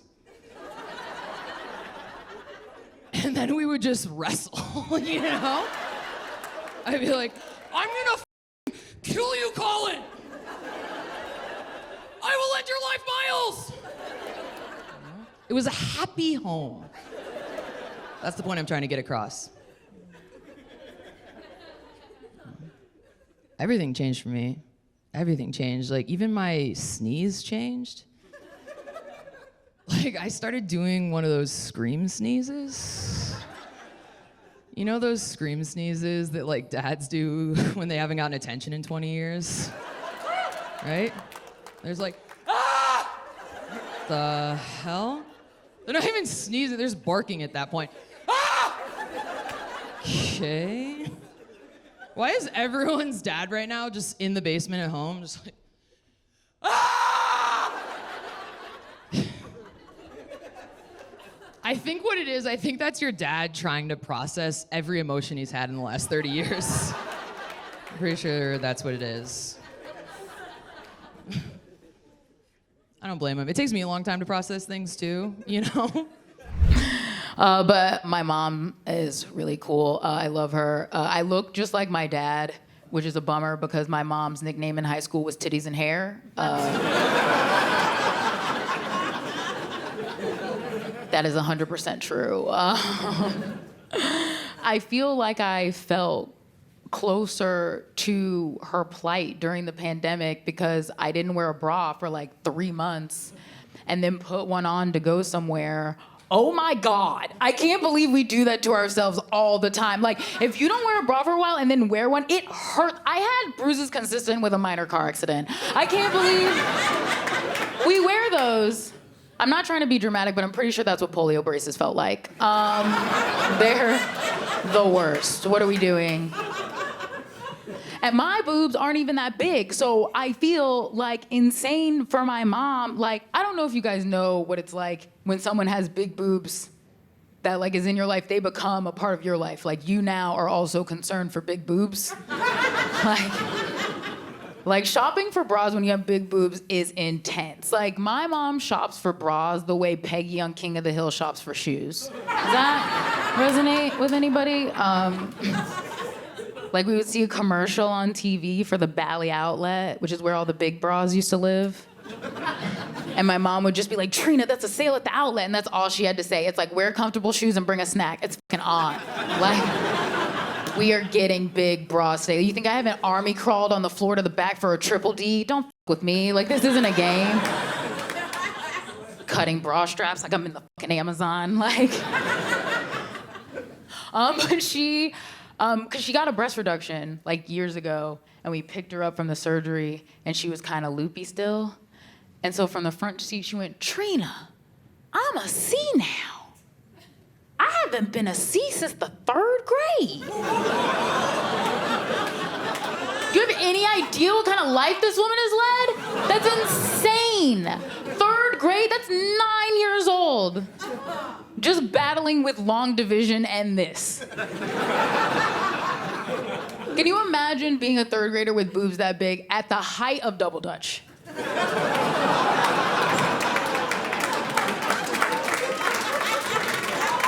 The strife this woman has had.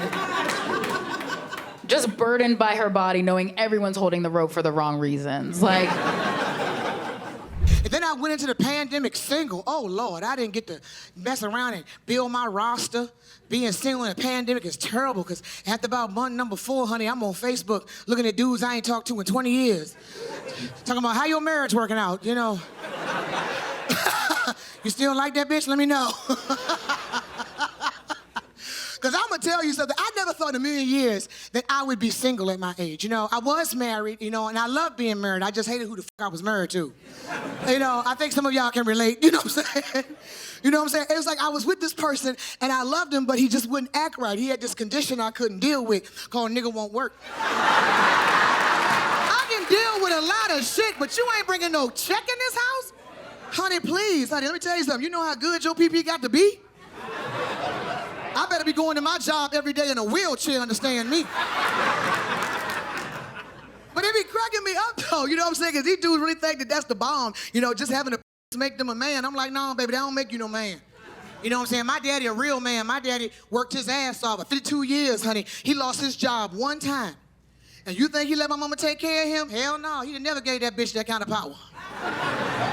My dad went and got him some secondhand lawnmowers, honey. Started cutting grass around the neighborhood. I said, that's the kind of love I want, honey. Make a whole black man turn to Mexican? Yeah, that's the kind of love I want. He changed his whole race. But it be tripping me out, you know what I'm saying? Because these dudes really think having a to make them a man. That don't make you a man, boo-boo, it don't. It's a lot of levels to being a man, and some of y'all think just having that thing swinging between your legs make you a man. No, sir. Because if that's the case, I've been a man a long time, because I got 3 dicks in my top drawer. And I ain't gotta never worry about him talking about he tired. But I be wanting, you know, a dude my age, but they got these daggone standards now, man. I don't know why dudes do this to us, and they raise the bar on us so much. Why they do that to sisters? They do it to us. They don't do it to any other race of women, but us, they want to raise the bar. We got to be damn near perfect for a man to want us. And my thing is this, you can have all the demands you want, just make sure you got that same shit you asking me for. You can't ask me to have shit you ain't got, homeboy, you understand me? They be killing me, honey. I be calling them out. They be like, I don't date chicks with long, pretty hair. Fool, you bald-headed with 2 dreads hanging on. You ain't got no edges either, okay? You wear a hat, I wear a wig. Let's go. Come on, we even.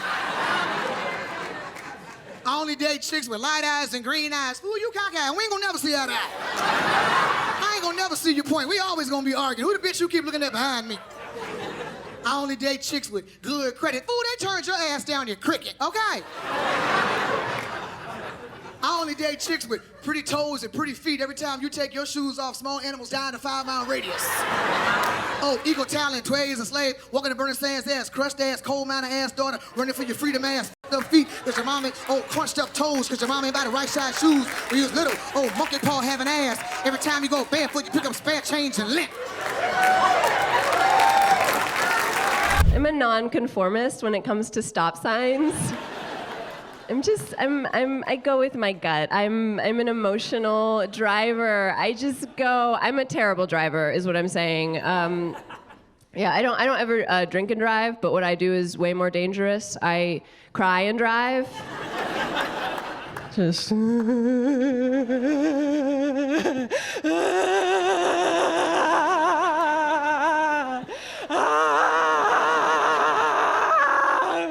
Why won't anyone hang out with me?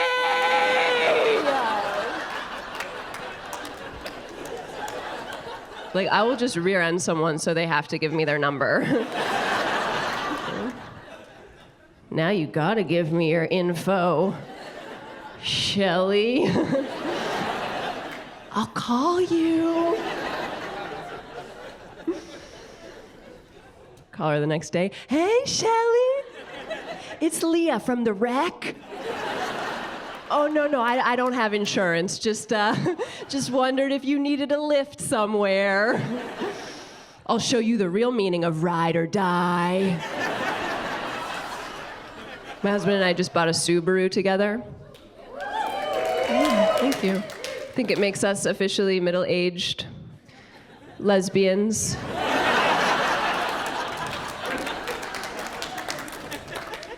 It's by far the most expensive thing we've ever purchased. And by we, I mean his parents.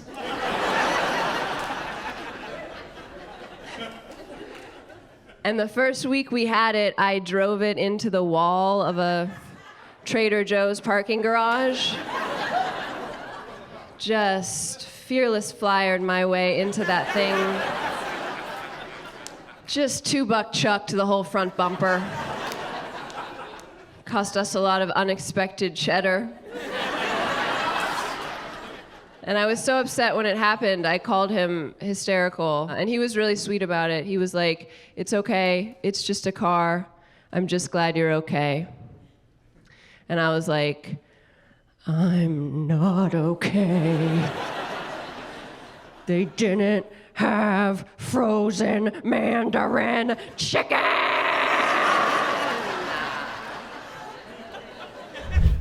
I got asked to do an American veterans military show across from the White House. Yeah, it was very cool, very good honor for a comic. Yeah, and I was like, "You guys," I was like, "Are you sure?" I'm not American. And they're like, "Yeah, we know." I was like, "Oh, we're taking your jobs." And then I got worried because I was like, "Oh no, I don't know that much about American military." But then I remembered neither does most Americans. And it was fine. It was a great show. We had a blast. So fun. And afterwards, a bunch of the hot active duty veterans, like hot 20-year-olds. Did I say hot? They asked me if I wanted to go to the club afterwards. And I was like, "Oh, with the finest of America? Yeah, let's go."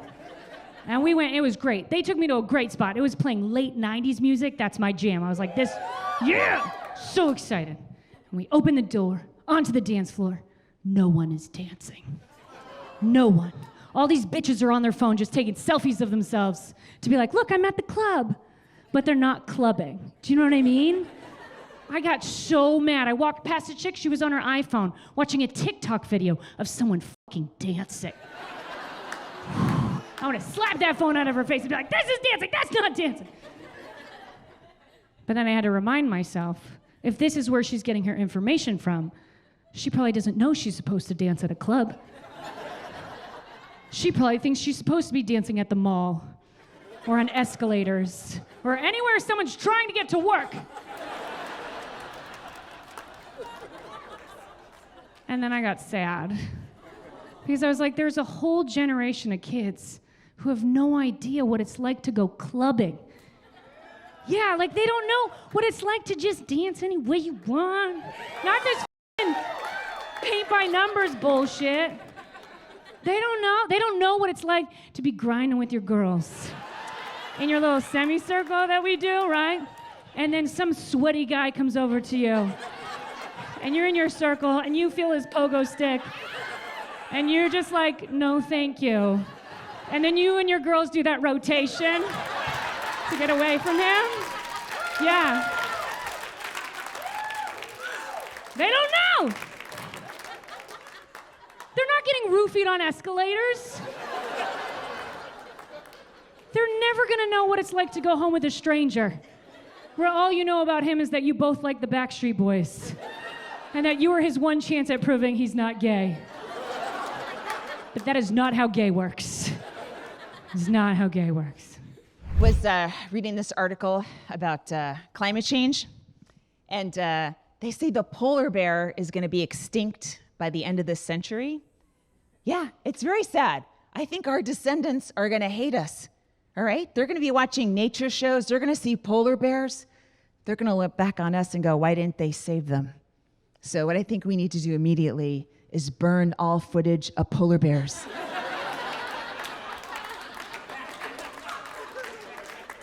We need to get rid of this evidence against us. Start telling kids now that the polar bear was a mythical creature. The Canadian god of Coca-Cola. And I think this will work because it's already worked before. The ancient Greeks did that exact same thing, okay? The ancient Greeks actually had all of those mythical creatures.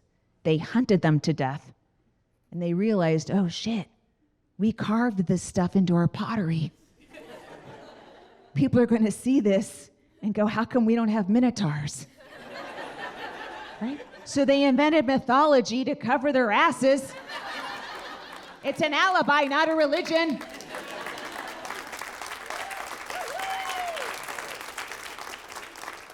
They had Pegasuses. Do you guys know what a Pegasus is? Yeah, it's a flying horse. And the Greeks hated them. And you would too. Imagine herds of horses flying over your house every morning. You hate it when a bird takes a shit on your car?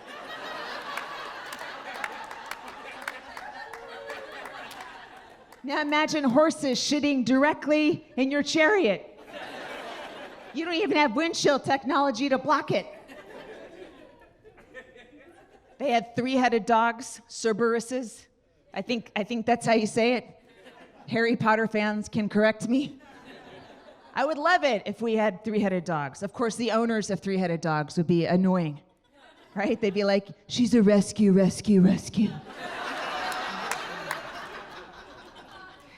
You're a hero. But the worst thing is the ancient Greeks had centaurs. You guys know what a centaur is, right? Half man, and then right here turns into a four-legged horse. Now this is where you want men to end anyway. But when the rest is a horse, guys, the centaur was a fuck beast that we should still have access to. Imagine a boyfriend that you could mount and ride to a restaurant and tell the hostess, stable for two, please.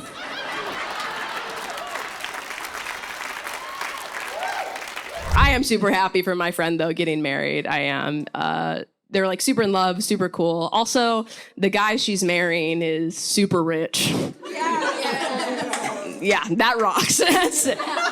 Love that for her. I personally, I've never really cared about marrying someone rich or really focus on being with someone who had money. Because I personally have never been attracted to anybody that had more than $37 in their bank account. And I think that's a bad thing, right? People tell me it's a bad thing. Cardi B says it's a bad thing. Come on, Cardi B has a song where she literally goes, broke boys don't deserve no I know that's right. But I don't, okay? I'm actually not sure if that's right, Cardi. Y'all, I absolutely think we should be giving broke men okay, bear with me on this, all right? I absolutely think we should be giving broke guys Why? You give a broke man that's a tax write-off, okay? Easy peasy, lemon squeezy. Throw away those Goodwill receipts. No one cares, all right?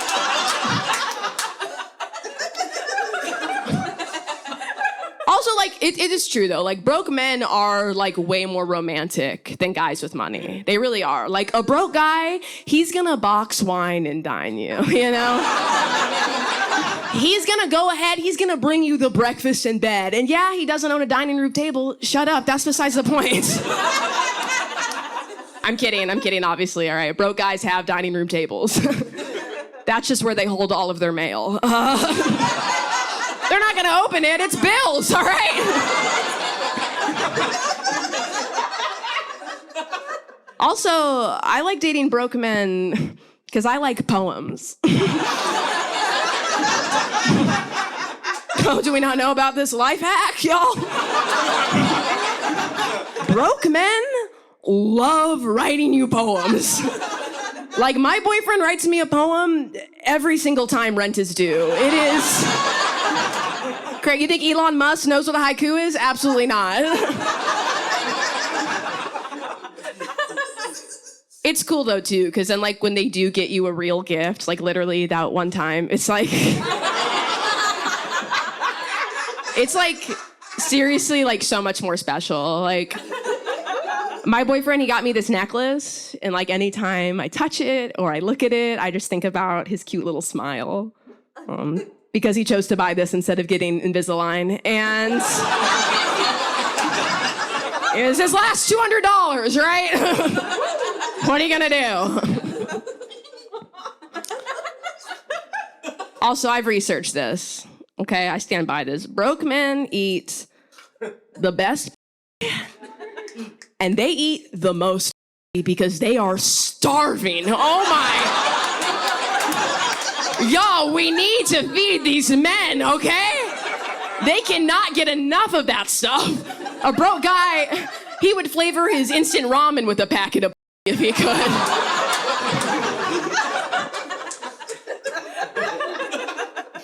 Fine, fine. Whatever, right? Say what you want about broke dudes. A broke guy, he's not afraid to get you wet because he already owns no-slip shoes.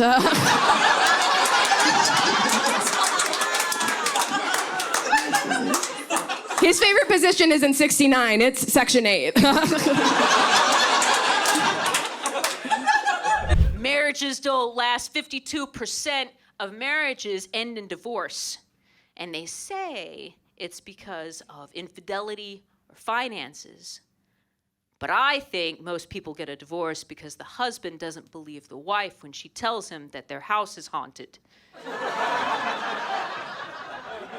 It's the plot of every ghost story. First, little kid sees the ghost, doesn't say anything. Then the wife sees the ghost, tells her husband, and then he says something dismissive like, "Oh, there's no such thing as haunted houses. Ghosts don't exist. You're just being emotional. Women are emotional. Are you on your period?" I don't know why the husband sounds like sexist Jimmy Stewart, but we're gonna roll with it. And then halfway through the movie, he'll see the ghost, and then all of a sudden he's like, "Oh, hey, honey, this place is haunted. You were right." And for me, if I were the wife in this scenario, the whole movie would stop right there and I'd get real petty. I'd be like, "Oh, I'm sorry, I was what? I thought I just heard you say that I was right after you essentially called me crazy, crossing the line, talking about my lady time. Now you want to say that I'm right. You get on your knees. You get on your knees and you crawl over here and you say it in my good ear." Then a ghost would pop up and be like, "I'll kill you all." And I'll be like, "Yo, hold up a minute, ghost. I do believe my husband was in the middle of a long overdue apology. Let me hear it." Because marriages are based on trust. And you're gonna believe somebody on Yelp about a Chinese restaurant, but you won't believe your wife when she says there's a shadow demon in the living room. I am better than Yelp. I am your wife. We're getting a divorce. I want to be a vampire.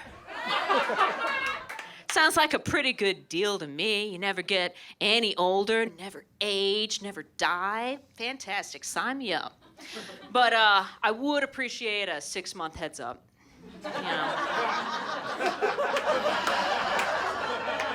Just so I could really hit the gym. Drop the baby weight. Maybe get a spray tan. And this is eternity we're talking about, man. I want to look my best. Hey, here's a question. Can you smoke pot and eat cheesecake when you're a vampire? Because if you can, that's what I'm doing for the next 2,000 years. That's what I'm doing. And if you can't, then I am just going to eat people who just ate cheesecake. I'll be perched on top of Cheesecake Factory like Christopher Walken in The Prophecy, waiting for families to come out, rip out a tourist's throat and be like, a tuxedo cheesecake, my favorite. I love scary movies, man. I love them. And I love going to see them in the theater because it's the only time it's ever appropriate to yell the phrase, "Kill that fucking kid" in public.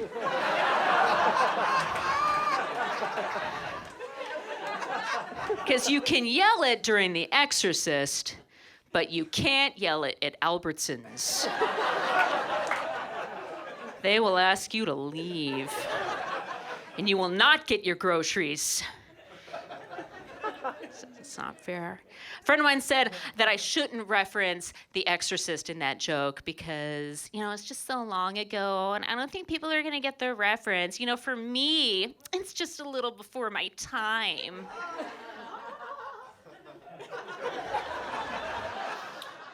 Well, incidentally, it was before my time too, but I've seen it. A lot of things were before my time, like fire, the Constitution, the wheel. But I know what the they are. So don't act like you're young and I'm old and you're cool, but I'm not, because I will put you in a f***ing box. Before my time.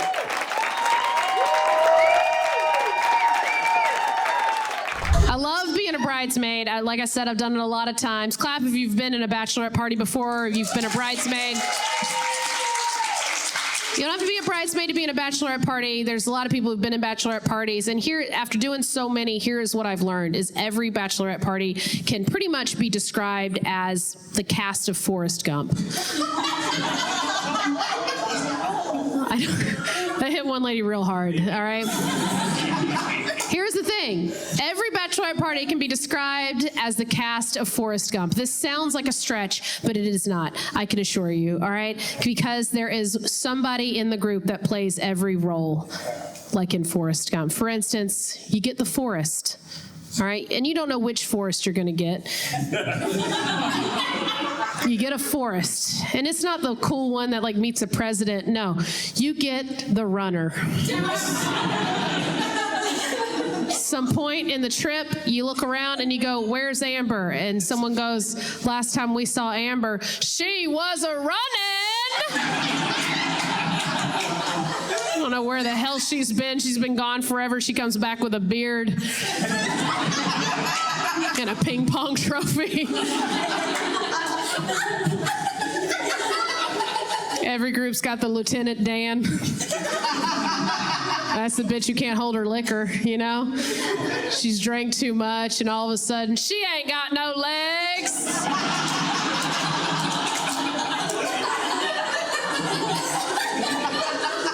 You got another member of the bachelorette group. All right, she's on her knees. Different reason. She's the Sally Field of the group. She's Forrest Gump's mom, all right? She's back there blowing the bartender because the bride wanted a certain drink they didn't have. She's making it happen.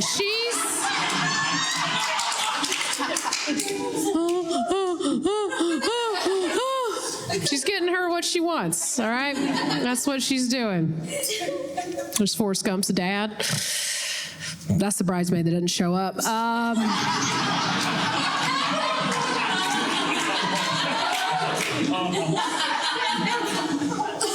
Every group's got a Bubba. This is a bitch who won't shut the f*** up.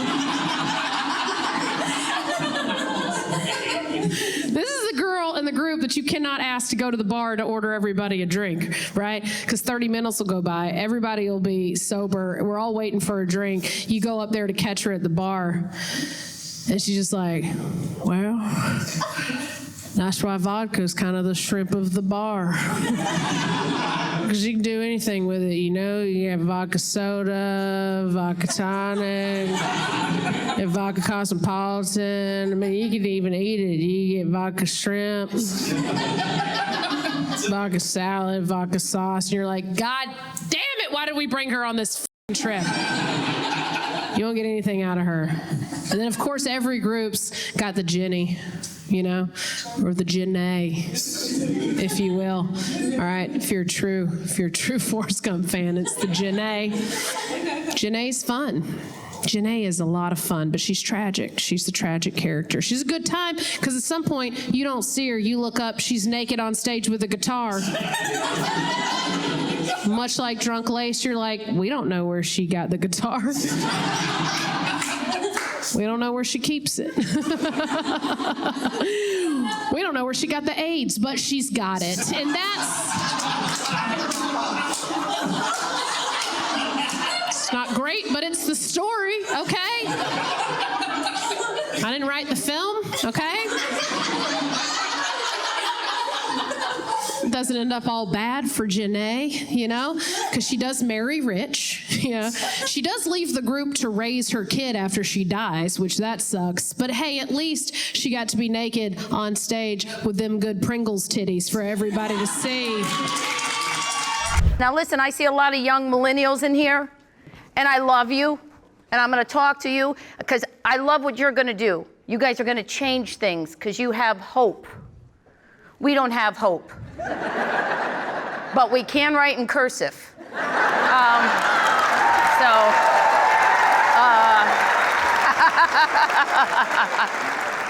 You might need us to read the Declaration of Independence one day, so you better be nice.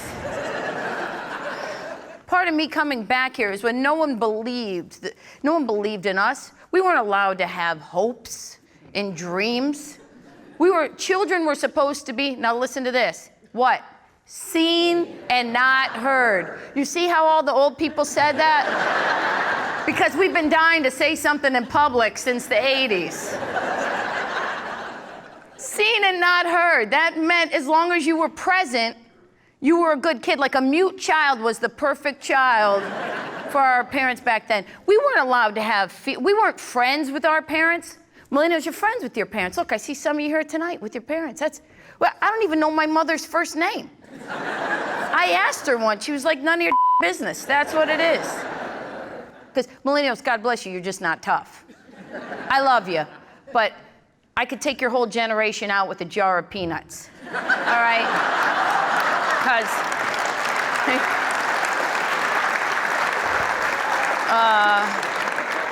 it's just not tough. We weren't allowed to have feelings. I remember once telling my father, I'm like, I'm cold. He was like, no, you're not. Okay, I guess I'm not. I don't know. We would do things like, you would have nicknames based on your flaws. I have a brother, To-Do. Yeah, because he used to play with a toilet paper roll all the time. You know, To-Do, To-Do, To-Do, To-Do, To-Do, To-Do, To-Do. We only let him play with that because he broke all our toys. Broke my Easy Bake Oven. You know what that is? Millennials, that's a little mini meth lab is what that is. Like, it would explode, you'd get third-degree burns. He broke our Stretch Armstrong. That was indestructible. They showed the commercial, 2 trucks pulling it apart. That little To-Do broke it. And you know what came out of it? Ooze. Chernobyl, just slime. It was crazy. We had horrible toys back then. My son solved the Rubik's Cube. We had the Rubik's Cube, but I never solved it. Not for real. I did peel the stickers off and tell everybody. Sorry that I have to admit that now. Sorry. I just want to. That generation grew up, you grew up with things to do. When you're in the car going somewhere, you're on your cell phones, your iPhones, you're playing on the iPad, you're watching DVDs. We had nothing in the back seat of the car, nothing. We used to make up games specifically to hit each other, right? If a Volkswagen Beetle passed your car and its headlight was out, someone was getting knocked out. Those were the rules. To-Do lost 2 teeth one summer. And my father yelled at him, you should have paid attention. You should have paid attention. Everything we did was about hitting each other. Remember a game called 2 for Flinching? See, if you were an only child, you missed out on this. This is where your brother or sister or whatever your siblings were, they all of a sudden developed ninja-like skills. They could hide on door jambs, right? They would, behind couches, they would jump out of nowhere. You'd just be walking along, and all of a sudden they would jump out and throw a punch at you and stop. Like just like millimeters from your face. And if you flinched, they'd punch you 2 more times. 2 for flinching. You're like 9 years old walking around like you have Vietnam flashbacks. See, you young kids think you invented the twerk, but we've been I've been twerking for a long time. We just call it Twitch. I have to say, like, as the years went on, after my parents were divorced, I wouldn't talk to him for long periods of time. And I remember I was like 18. I hadn't talked to him in like 6 months. I wasn't calling him because basically out of spite, you know. And I needed a car. And my mother was like, you got to call him. And I called him and I said, you know, I need a car. And he was like, oh, I have an extra car for you. We don't come from a family of fleets, you know. And I was like, oh, God. I'm like, all right, well, what's the story with it? And he said, oh, it's in a lot in South Boston. Go over there. Tell him you're Cutsy Cunningham's daughter. And, I was like, I really wasn't doing that anymore, but I wanted the car. So I went, I had two of my friends drive me. This is like way before GPS. And we just had it written down on a piece of paper and we're driving around. It's like nothing. You can't see anything. There's no stores, there's no people. It's just like industrial lots of, no car lots. And then we see one little lot in the future, in the distance that has like a hut with a light on. And I'm like, oh God, what is this? So we pull up and my friends are like, we'll wait here. And I get out. I hear the car doors like lock behind me, and I started going. I'm like, it's all garbage. It's like, you know, old tires, TVs, all this crap. I'm like, you know, it was all this stuff, my father's stuff, you know, like Cutsy Cunningham's junkyard. And I wouldn't really be surprised because as kids, if we were driving down the road and he saw a trash bag on the other side of the road, he would pull a Yui to go and see what was in that bag. And if it wasn't decomposing, it went in the trunk. Me and my sister would be like, what are you going to do with that, Dad? He's like, sell it at a yard sale. And, you know, in his defense, we do come from a long line of unsuccessful yard sales. Every year someone wants to give it one more shot, you know? And I just feel like yard sales are just like a public admission of being like, I don't know what trash is.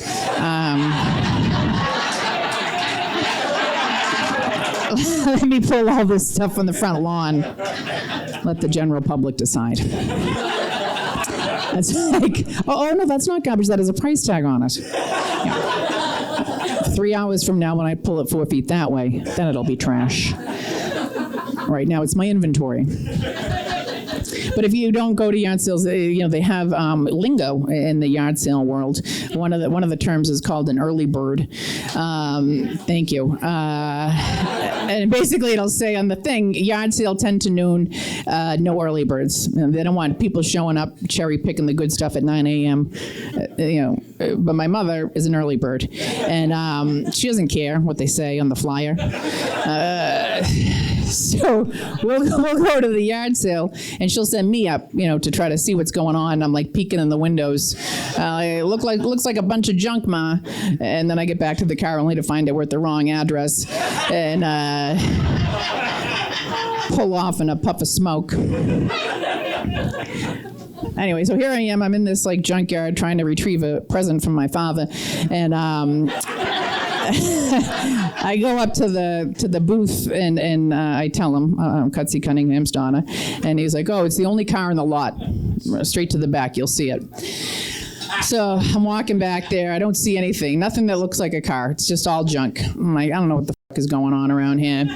And then I see like what might be like a roof of a car, but like low to the, like not car level. I'm like, is that? I'm getting closer and I see it's just like bird shit, dirt, everything. It is. It's the roof of a car. The car is on like 4 cinder blocks.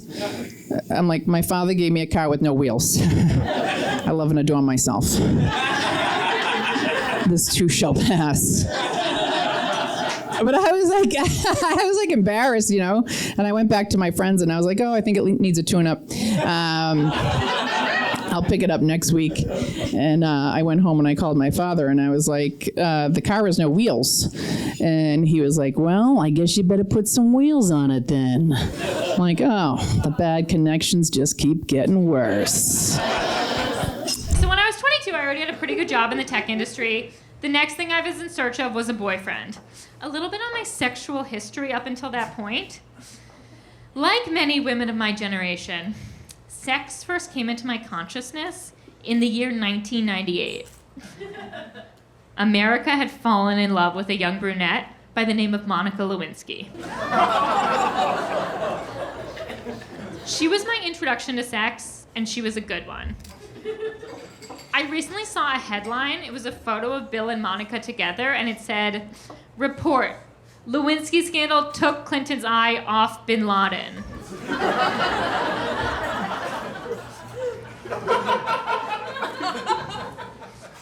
Imagine being so good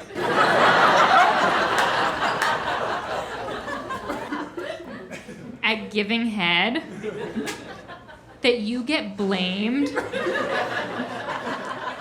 for September 11th.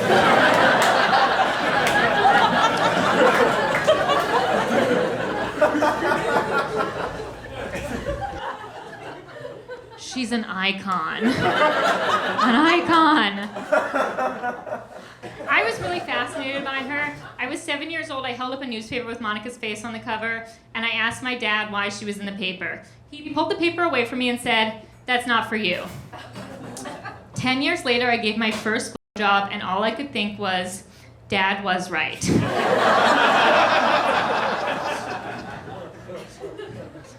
I lost my virginity to that same man, my high school boyfriend. We had sex, and then 2 weeks later, we had sex for a second time, at which point it became abundantly clear what we had done the first time was definitely not sex. If I were to give you a visual, do you remember in the 7th Harry Potter book, the Deathly Hallows symbol? It's a rock with a wand over it. It's like this. You guys seeing? Everybody seeing the... This was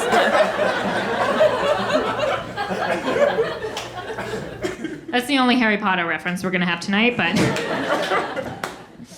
And then I took basically all of college off from a sex and dating perspective. As I mentioned, I studied math. So I was launched into young adulthood without much of a clue, but I was determined to catch up very quickly. My first year in San Francisco, my first year out of college, I went on 125 first dates. That's too many. You never want your number of first dates to be statistically significant. Except I did, of course, because I thought repetition was the key to success. And there was so much to learn. There are so many rules to dating. I still don't know them all. Like, I have a third date tomorrow, and I'm trying to decide if I should sleep with him. What do you guys think? Yes. Everyone thinks yes? Okay, it's a 10 p.m. crew. To be fair, I already have twice, but...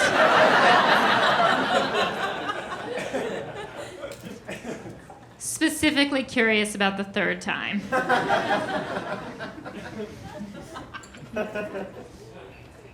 I very quickly learned the secret to making all this dating bearable, which is that I would get drunk every time I did it. And what I observed was that the more I drank, the more dates I could go on, and this seemed like a very positive trend. Unsurprisingly, all this drunk dating coincided with me beginning to have a lot of casual sex for the first time in my life. I was very slutty that first year out of college. Or as they say in Silicon Valley, I had an open source pussy.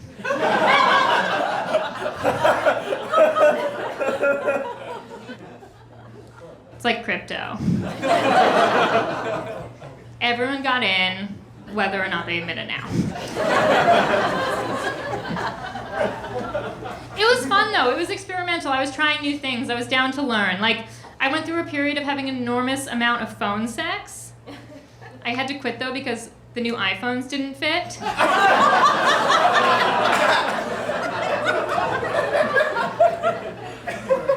Despite what I said about Monica, I learned to love giving blowjobs. I really do. Because I hate conversation.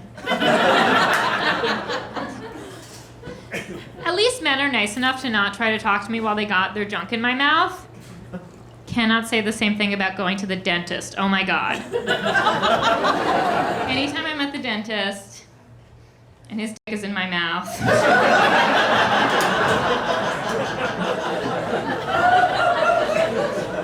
No, I don't floss, okay?